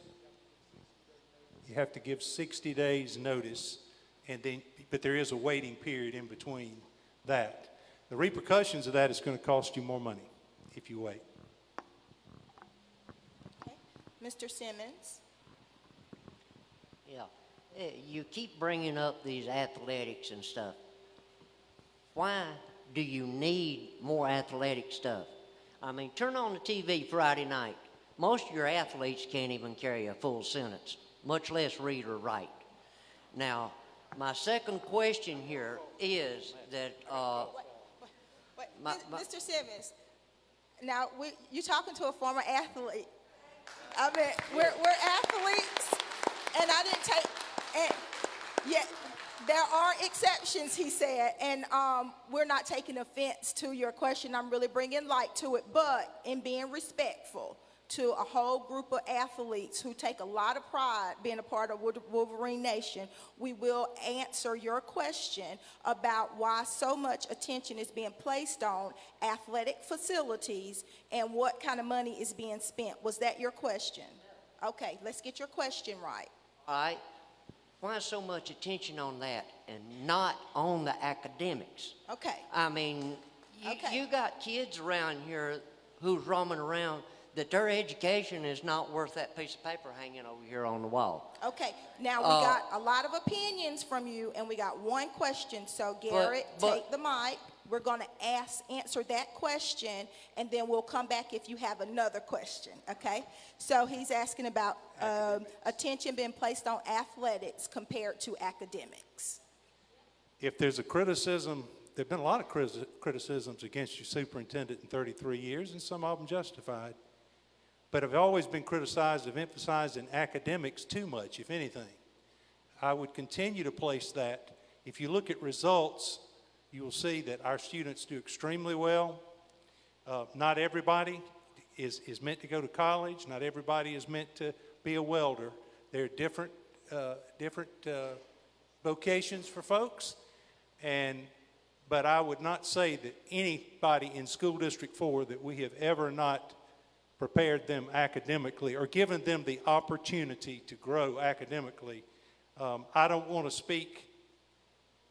When you start comparing yourself to other people, then it sounds like that's not very humble. That's not very Christian-like. So I would just suggest you go out and look at the data on our Woodruff schools. I agree with you, Mr. Simmons, and I will assure you, as long as I'm superintendent, academics is not going to take a back seat. But to tell you that it's all not important would not be true either. We've got some students that if they don't participate on the chess team in athletics and other things, they may not stay with us in school because they love to play volleyball. I can't change that. And that's a reason they love to come to school. And so if we can hook them, we know that we have a better chance of keeping them in school if we can involve them in these extracurricular activities. But to your point, I know you don't want to really agree with me, but you and I agree that academics are number one. Okay, I'm going to take a couple of questions from social media, and have we answered all of the questions in the audience? Because we're going to, no? Okay, good. So if you, now y'all look like y'all just comfortable on that row right there. So, okay, perfect. Well, let others make sure you come up if you have questions. I'm going to take 2 questions from social media, and then we'll come back into the auditorium. Okay. Beth Hodge Osteen asks, the main road where the new school is to be built is only a 2-lane road, correct? Are there plans to add additional lanes for increased traffic? And if so, is this also included in the proposed figure? Yes, I know Beth Hodge Osteen, and that's a great question. Thank you, Beth. You have to do what the Department of Transportation requires you to do. They require 3 entrances. I can tell you that. 1 for students, 1 for buses, and 1 for parents. That's a requirement. They have to be 600 feet apart. We know that. So they have to give approval, and the Office of School Facilities. There will probably be about $1.5 million of up to $100 million that would have to go to turning lanes and other things that would be required by the DOT and OSF. Because what they don't want to do is back traffic up, coming and going. And you've seen those turning lanes before. But they've not given us those plans yet. I can't show them to you. I don't have them. That's what they have said to us. But they will not negotiate 3 entrances in terms of parents, buses, and students. Okay, thank you, Dr. Liston. Another question from Kenley Marina. Can you tax us for more security for our children as well? And other question related to security. Can you talk about the new security that will be a part of the proposed new school? I can, once it's finally decided. We're in process of discussions about our schools. If you've been to any of our schools, you know that we have a resource officer now in each school at the front. We went to a keyless entry. We went to Walford and Clemson to look at that model, and then we have keyless entry in our schools. There are other things that I would not speak to in a public session because it might compromise what we're able to do. But again, that is an evolving thing too. There are systems now that are beyond metal detectors that you can walk through that will detect devices and other things. They're about $75,000 on lease per year per device. We're looking at all of that. That's something we've got to study, bring back. That would be part of the up to $100 million for the new school. But that's something we also need to look currently at all the way from middle school up, because you have as many incidences at middle school many times as you do high school. So security is not a one and done. As the people get smarter who are supposed to stop the bad things that happen, and by the way, at Uvalde, they left the door unlocked. They had been doing drills and everything else. They left the door unlocked. You've got to do what you say you're going to do. You've got to have the drills. We're going to have to keep doors closed inside now. We've looked at some other measures there and keep those locked. We just finished a meeting this week. But I'm talking about how it's evolved. I'm not smart enough to tell you you will know the terminology, but there are these 3D plastic type mold guns that people order and put together over the internet now. And those are not detected by the metal detectors. So you've got to try to stay ahead of all of that. You may have never heard of that, but they're putting these plastic mold 3D model guns together, and they're not detected unless they have a metal barrel. So word of mouth, locking of doors, resource officers. We would not authorize anything on a walk through a metal detector without finishing our research and bringing it back to the 9 board members and vetting that with them, and then talking to our community about it first. That's not something we would do independent of the board. But are we looking at it? We absolutely are. Thank you, Dr. Liston. Is there another question from the audience? Yes, ma'am. I'll be nice this time. We've talked about the school. We talked about it's going to be 3 stories. We talked about everything, how much it's going to cost, in the ballpark estimated amount. Have you talked about, what about the extra school buses, extra gas with the inflation at 9.1%? If we can't afford the gas in our cars, how are we going to afford extra gases in the buses? And you're also talking about what this gentleman said about we can bus the students from one school to the other school, but we can't do the football players. Are the football players not important, but yet we want to bring you everything else for all the players? And why do we need a 3-story school when we don't have that many students? Because we're not District 7. They just built the Spartanburg High School, about 4 years ago? That's a 3-story high school, because my grandkids go there. And why is the 3rd floor going to be dormant until we supposedly have these ghost kids coming that we don't know? Or y'all know something that we don't know? Are we having a bunch of illegals coming in here that's going to occupy this space? I don't know. Thank you for those 2 questions. Yeah, I don't know about any illegals or who's coming in. I'm saying if they come in and they live here, we still have to serve them. I don't know if you know that or not. We do. When we went back to the school board, one of the things that they challenged us with, and that's the 9 members, they did not want to build the school too small and then come back to the taxpayer and say, oh, we need more space now at a higher cost. You can build up cheaper than you can build out.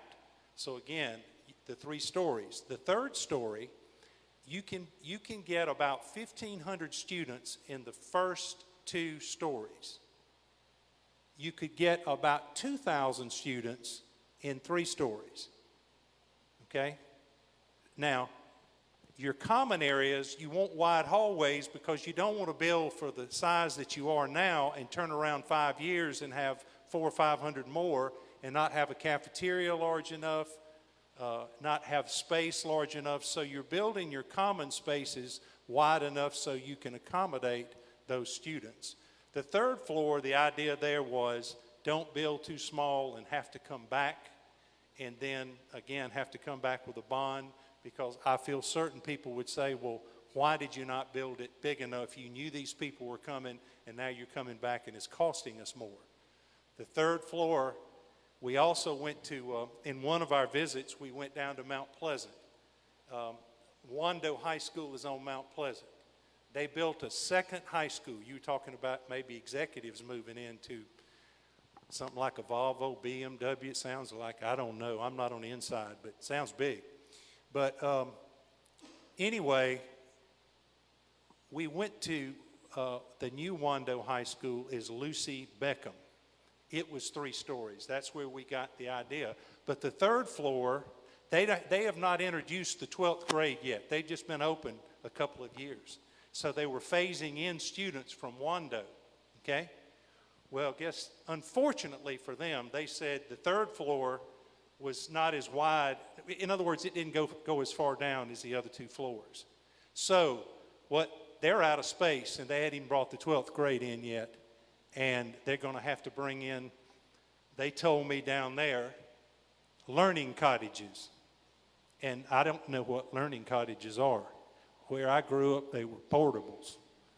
So they bringing in portables down there, and they're so upset. They said if we just had the space, if we just planned for it, it would have saved so much money. And now they're going to be in portables, and they're in this brand new, beautiful building. And I think that had an effect on our board with the numbers that we were given. I don't disagree that in a recession, you may slow down the building. I looked last week, and there are parts of the country that have slowed down 25 to 30%. The Southeast was down 8%. Again, will it slow down? Absolutely. I think that's the goal. Will it stay down? I think when my family and I went to church when I first moved to Woodruff, we'd leave church in Woodruff, and sometimes you want to ride up and eat. I should have eaten with Miss Garner. She's probably got a good meal there.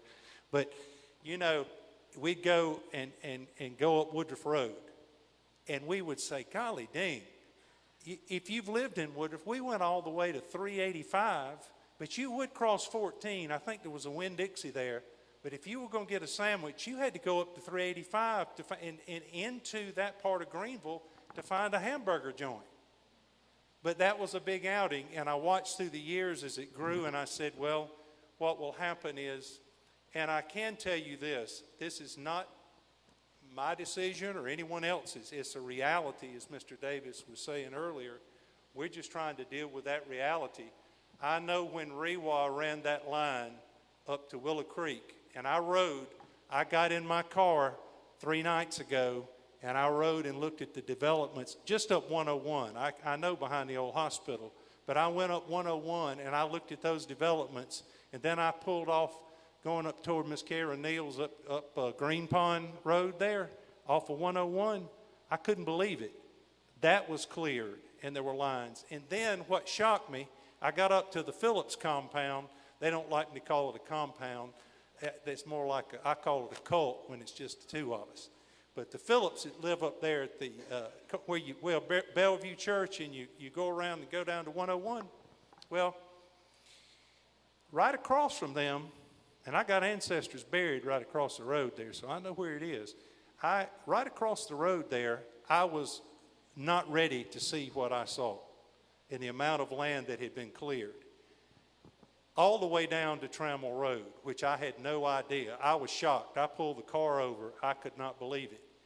Rewa will have to service that.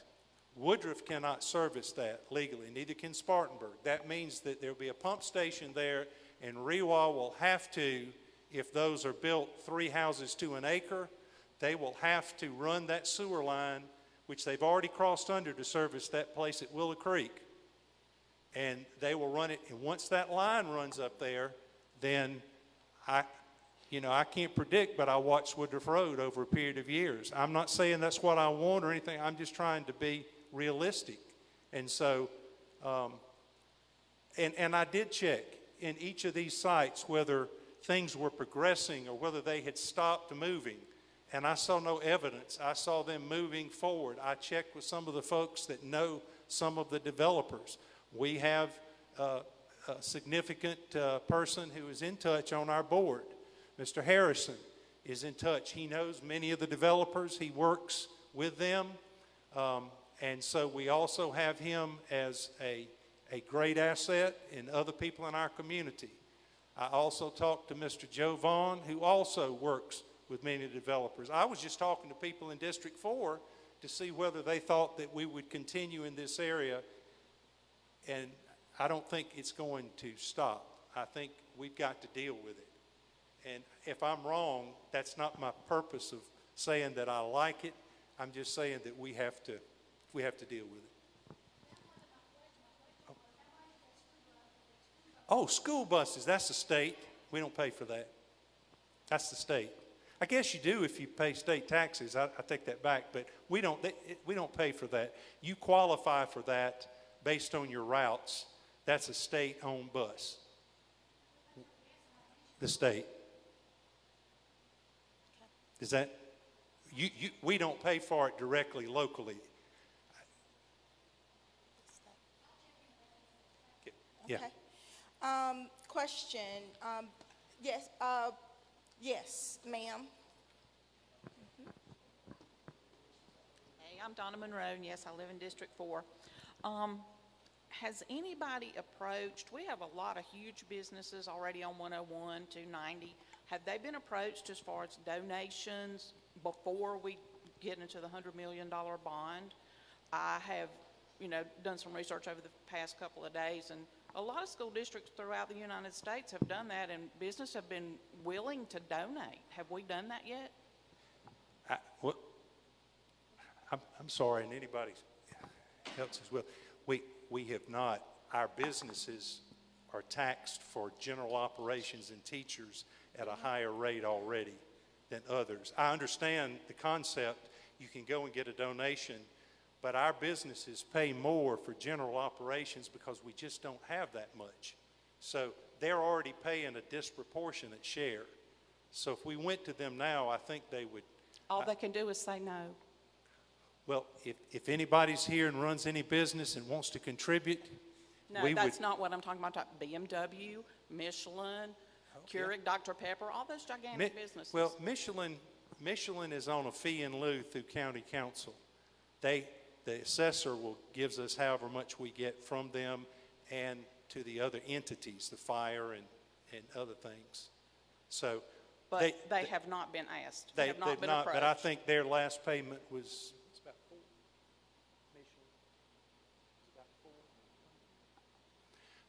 I'm just asking the money man over here. I don't want to tell you.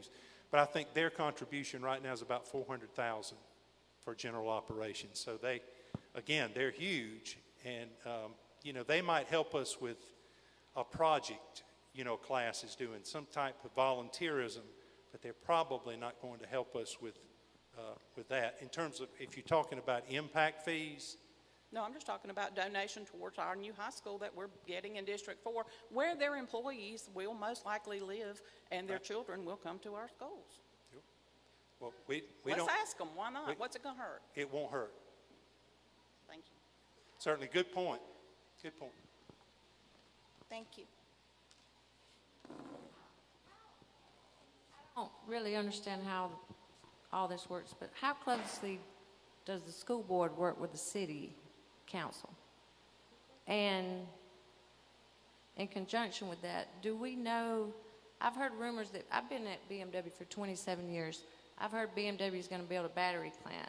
Why are they not going to help fund the infrastructure and the schooling and all of this if they are coming, and if you do work in conjunction with city council? And I do plan going to the next city council meeting, by the way, to find out some of this information. Sure. Well, we certainly don't work against each other. Their scope and what they do and what our school board scope are different. But we certainly don't have an adversarial relationship, but they work in one area and we work in the student area where they would work.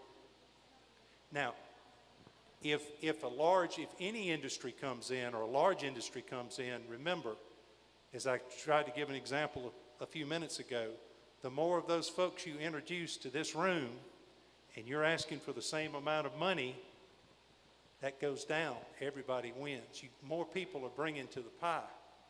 So if BMW builds, you cannot get from them until they are substantially complete. That's like a house. You cannot get money on a house until it is substantially complete, or a business. Is that?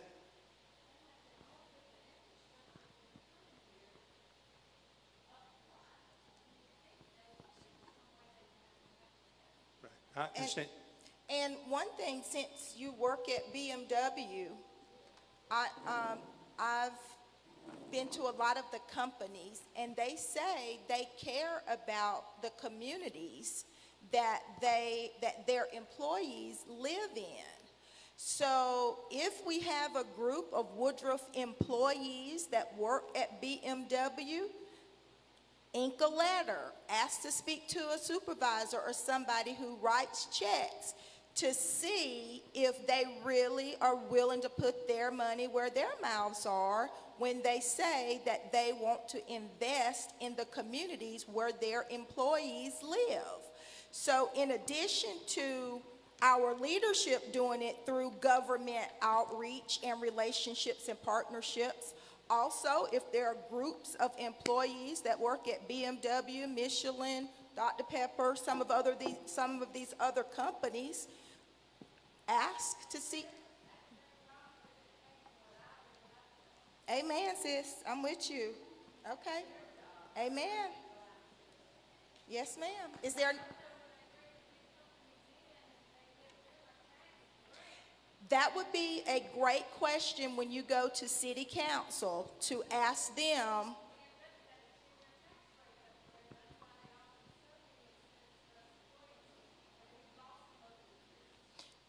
Thank you so much. Did you need to respond? No, I was just going to say, they go through county council. They don't come to us. They don't ask us. We don't even know. In other words, I don't know any more than you do about BMW coming. Yeah. Well, we're happy to work together. If they ask us to come to the table, we'd love to talk to them. Thank you. Is there another question?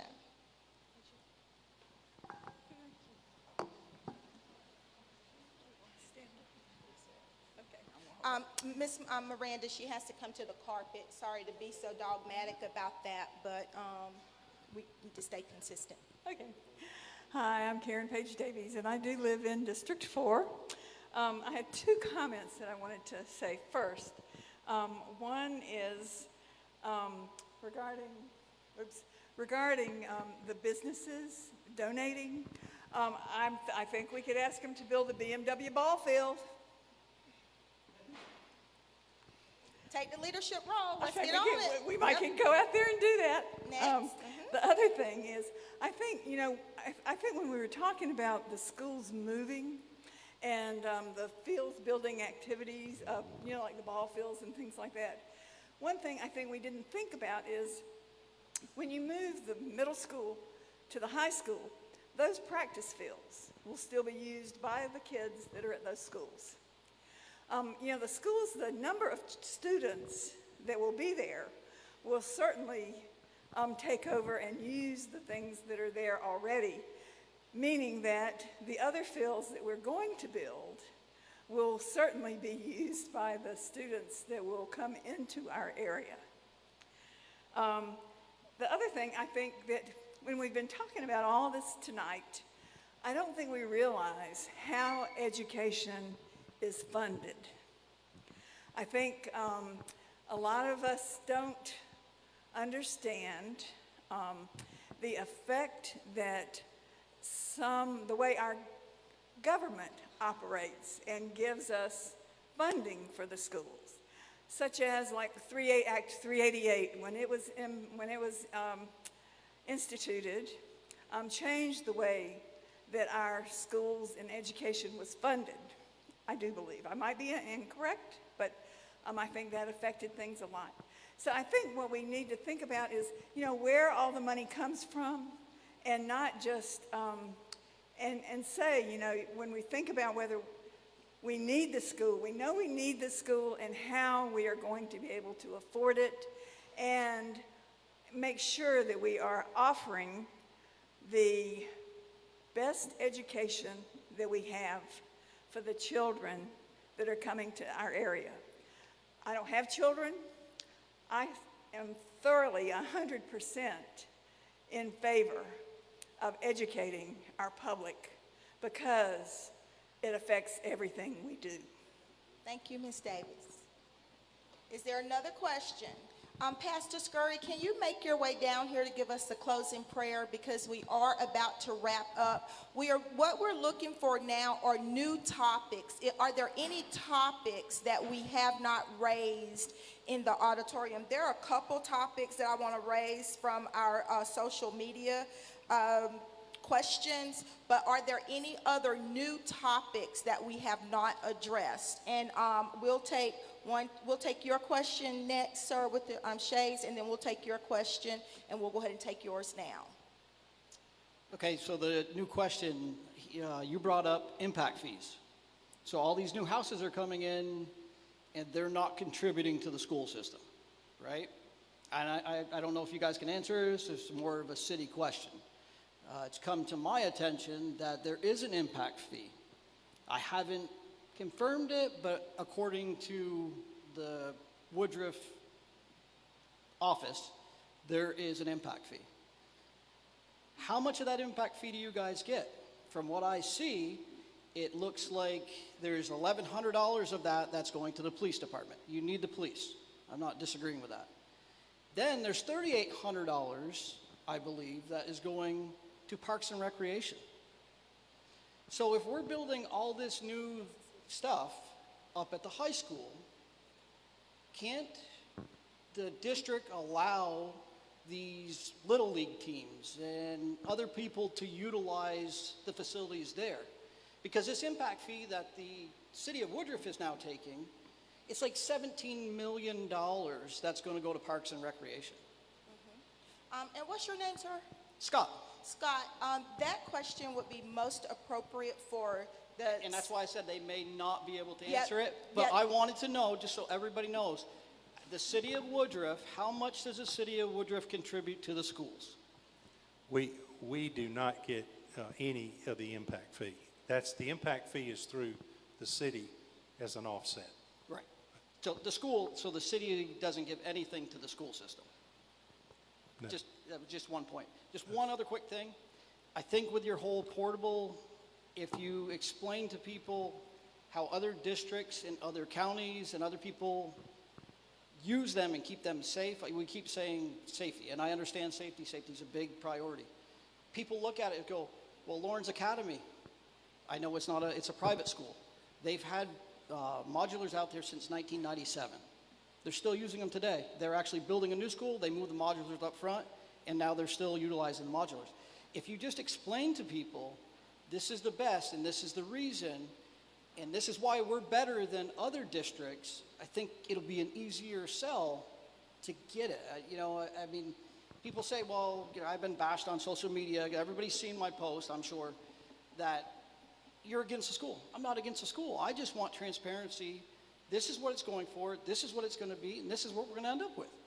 Not just I want $100 million, and because we need it. So just statements. In fact, I encourage everybody to go next city council meeting. I can't go. I don't live in the city. It doesn't mean anything. But to have an impact fee like that, and the school gets nothing, is a little crazy. And Scott, thank you so much for your comments on social media and here today, because as a result of one of the comments that you made, a lot more documents are going to be placed on the website that other people can see. So thank you so much for attending tonight and voicing your opinion, and thank you for what you are doing on social media.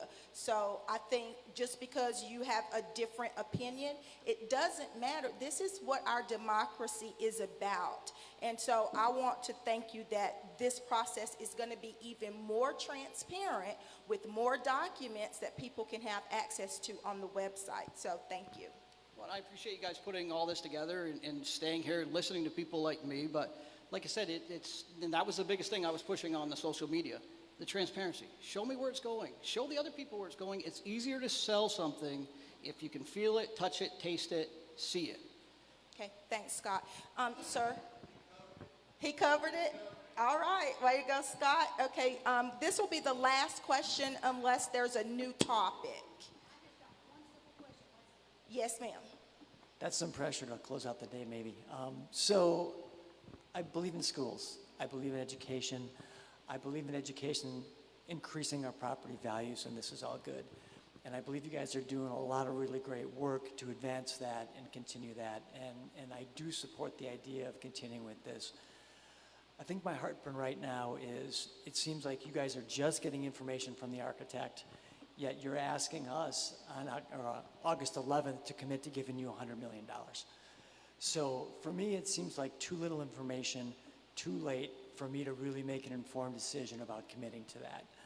I think my question's coming in a second, but my advice would be sharpen your pencils, continue the transparency, and let's come back in November and do this again with a more real number and maybe more real information about what we're getting. The question, though, is on the bond question itself, on the ballot, there's something about up to $100 million, but you're able to keep the $100 million if only $80 million is spent on the schools. I've come from a district in the past where that happened. We came in $20 million under budget, and I'm not going to say inappropriate, but some excessive things were purchased with that $20 million, which didn't sit well. So I would say as you re-examine this, if it doesn't pass, look at taking that out of there and just get the money that you need.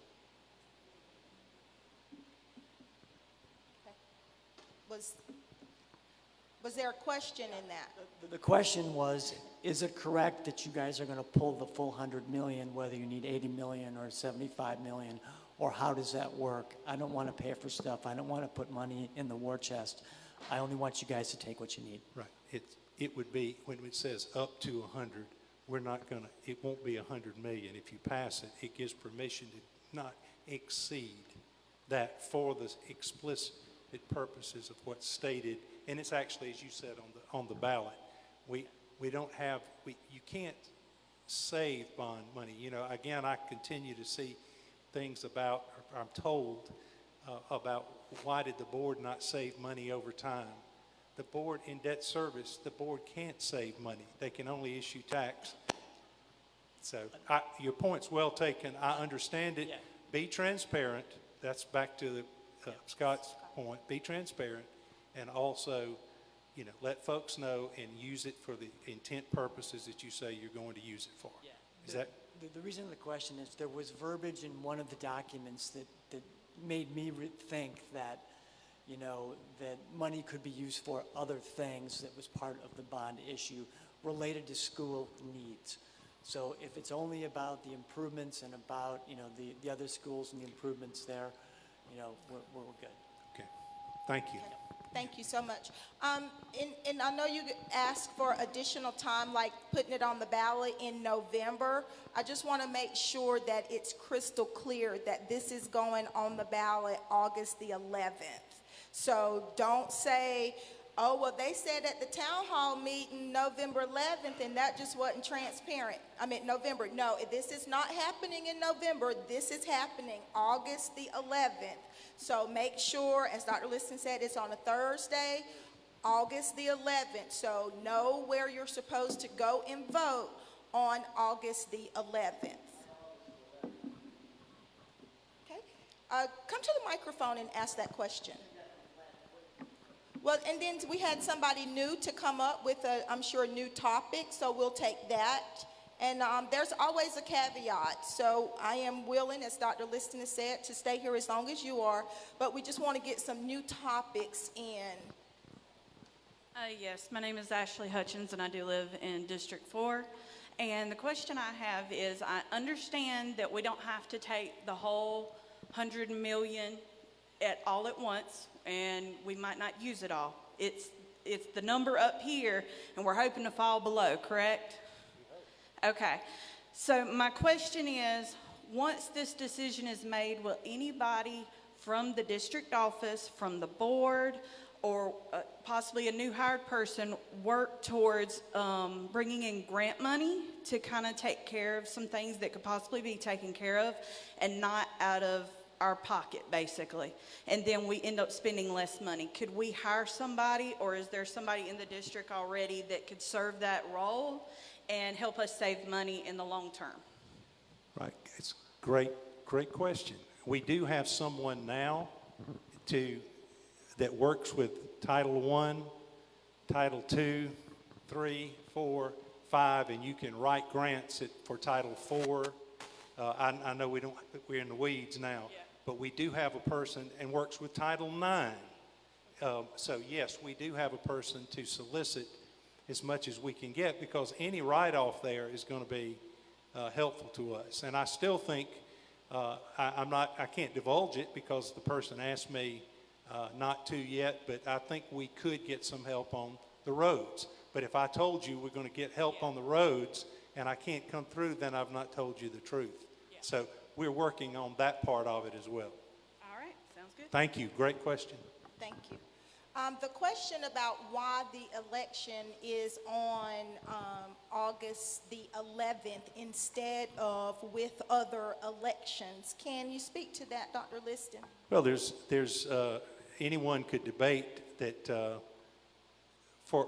since I can remember, school boards have been nonpartisan, which means they're not independent, Democratic, Republican. They are here to serve children. So when it comes time to vote, you don't want a partisan election. You would like people to come in and make a decision based on that one set of facts. And if they don't believe in it and vote against it, they can do that. If they do believe in it, they can vote for it. But the water is not muddied then with other issues and other things. So you're on August the 11th, there's not going to be anything else on the ballot but one question. That's a question on here. Can somebody read how it's going to appear on the ballot? Because there was some confusion about why is it worded in a tricky way. So can you address that, Dr. Liston? I mean, my daddy was a low country dirt farmer.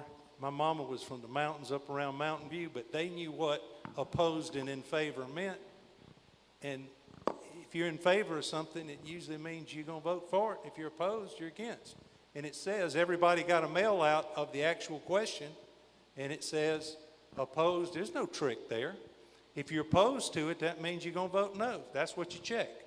If you're in favor of it, check that one.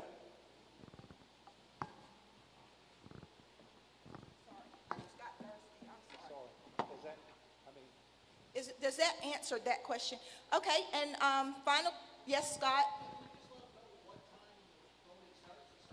Yeah, yes, so if you will grab a Woodruff Times newspaper on your way out, it has scvotes.org, and it tells you exactly where you can vote, and it will tell you the times. Usually it's from 7 a.m. to 7 p.m. But it's run by the Election Commission. Yeah, the election, it's 7 to 7, I think, Dr. Harris, and you vote wherever you normally vote. Yes, wherever. You just vote wherever you normally vote. That's where you go. But you can find out where that polling place is on where you vote online, because this will be an election that's run across the district by the Election Commission, not by the school district. And I think you're able to vote absentee as well. I would think so. Okay. Dr. Grant?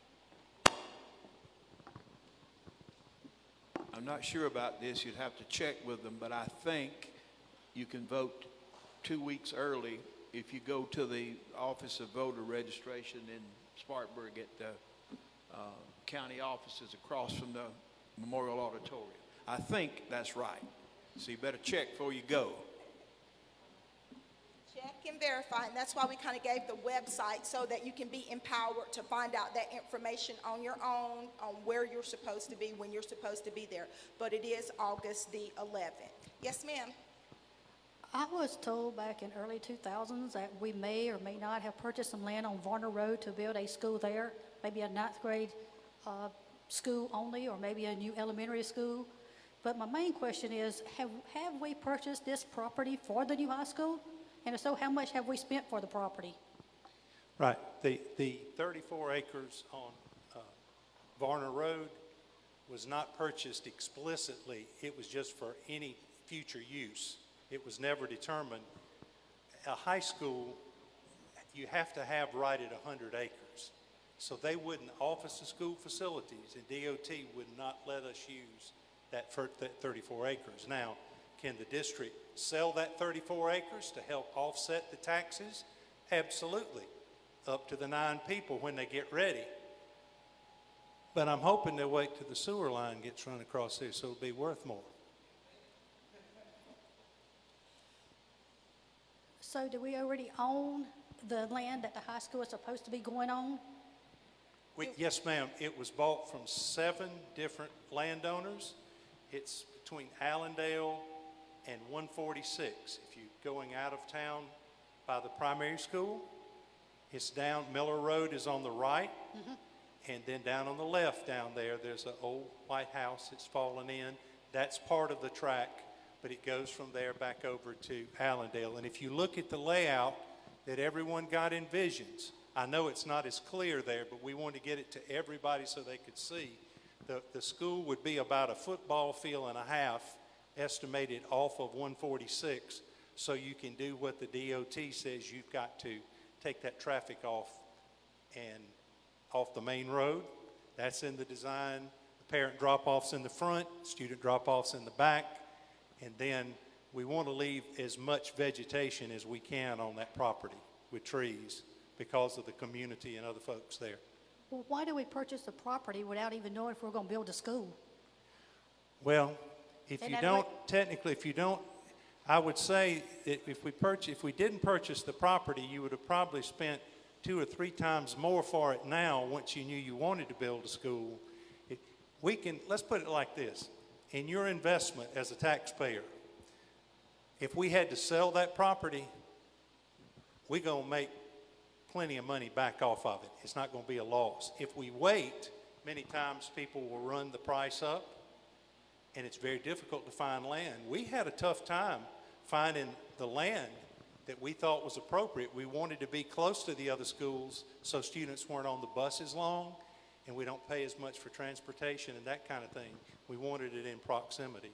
So again, you buy the land before you determine, hey, we own the land, okay? The question is, would we be stuck with that land? We would not. All right, Dr. Liston, thank you for answering that question.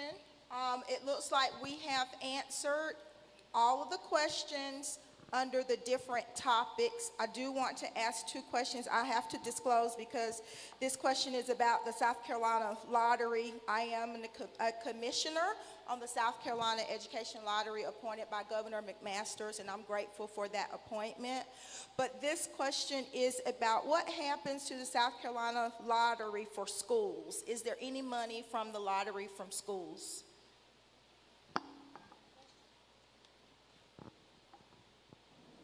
The South Carolina Lottery is for higher ed.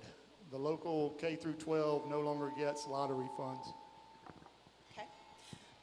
The other question from social media is, there is an increased population of students with special needs. Are there any accommodations to take care of students with special needs in the bond referendum? Yes, when we looked at classrooms, we looked at art rooms, special needs classrooms, band rooms, chorus rooms, wrestling rooms, all of the different entities that you would need. So absolutely, we would look at that. We look today, we have, believe it or not, we have 440 special needs students identified in District 4 right now. That number's gone up in all schools significantly, but 440. So absolutely, we are. Okay, the last question that I will get from social media is there a ratio or prediction for how many students you get per new household?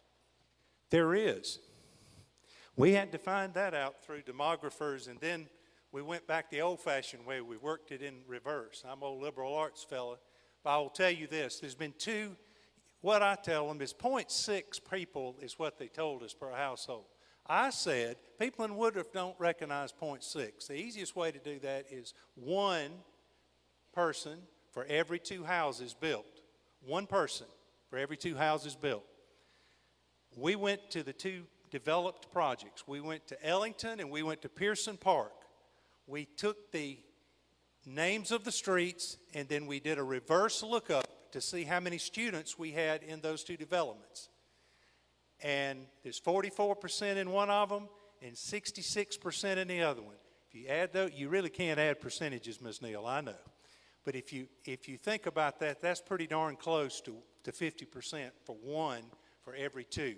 So we found that not only to be true in theory, we found that true in Ellington and Pearson Park.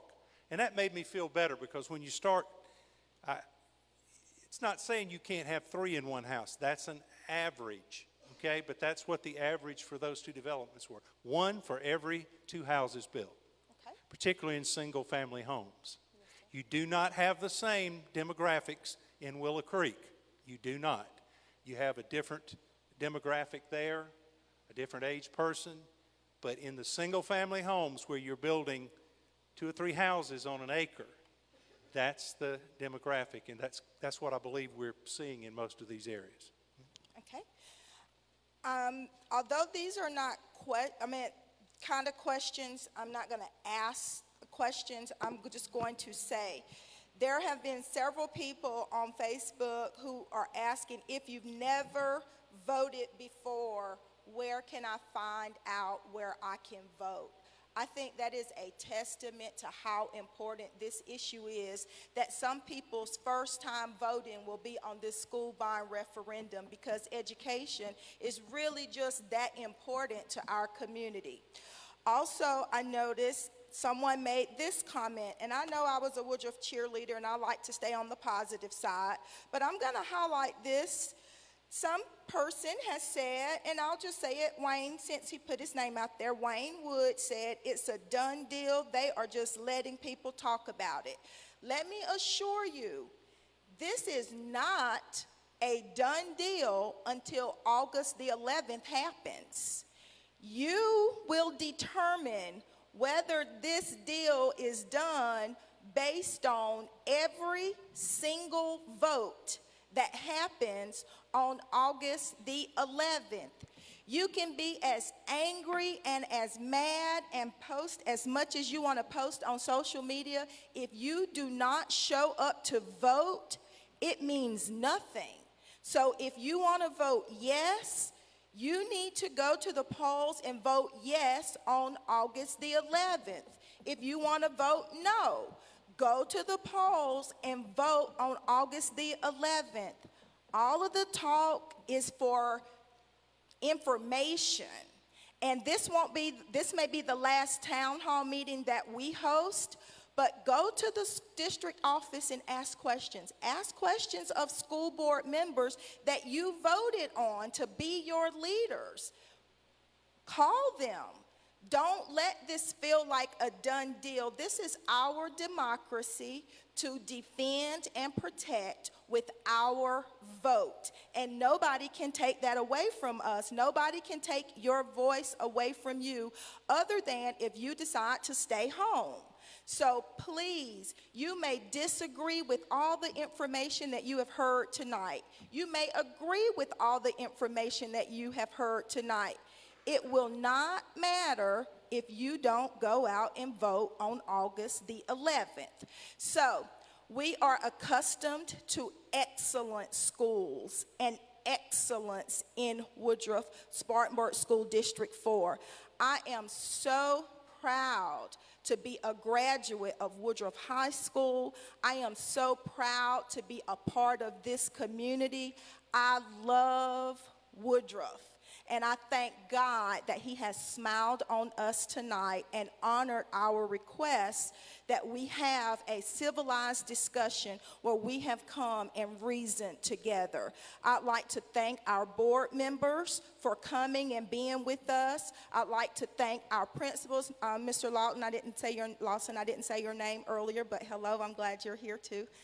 To all of our former teachers and counselors, thank you for the investment that you make in our lives to make us better as educators. To all of our law enforcement, thank you for keeping us safe. To our mayor, thank you for being here the entire time.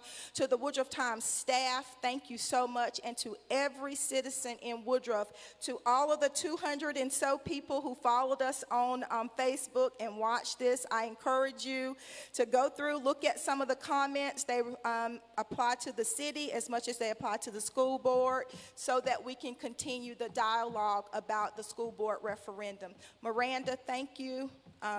Garrett, thank you. Tracy, did you have any closing comments? I just wanted to say what a wonderful job that you have done. And everybody, just give Mariva a round of applause. You have done an excellent job. Thank you.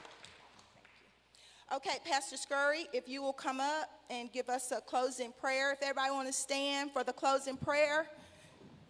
We're going to be hanging out at Tap 3 tomorrow at 6:30. If y'all want to come and hang out with us and have a beer, we'll continue. Those of you who are 21 or older, come over. Some old athletes who can carry sentences. We're going to be over there. We're going to hang out, and we invite all of you to come and hang out with us at Tap 3 tomorrow at 6:30. Pastor Scurry. Let's bow our heads. Father, we thank you for allowing us to see this day. We thank you for Dr. Harris and Ms. Simmons and the Woodruff Times staff for putting this together. We thank you for the leadership of our school board for being here to answer the questions. We thank you for all the concerns and the issues that the people brought forth about this situation. But now, as we get ready to leave this place, let us go in peace, just like that it has been a peaceful meeting here tonight. And as we leave and go home, let us get our minds together, not to have our way, but let us put our politics to the side. Let us put our wants to the side. And let us do what's best for our babies, because there is a need in this community. As we leave this place, we ask that you protect us from the dangerous highways and byways. Let us make it to our homes. And as we get home, let us love on our loved ones. And as we lay down, we ask that you dispatch an angel to protect us between sleep and death, and help us rise to see a brand new day on tomorrow. Now unto him who is able to present us before the Father with exceedingly great joy, hence now and forevermore. Let everybody say amen.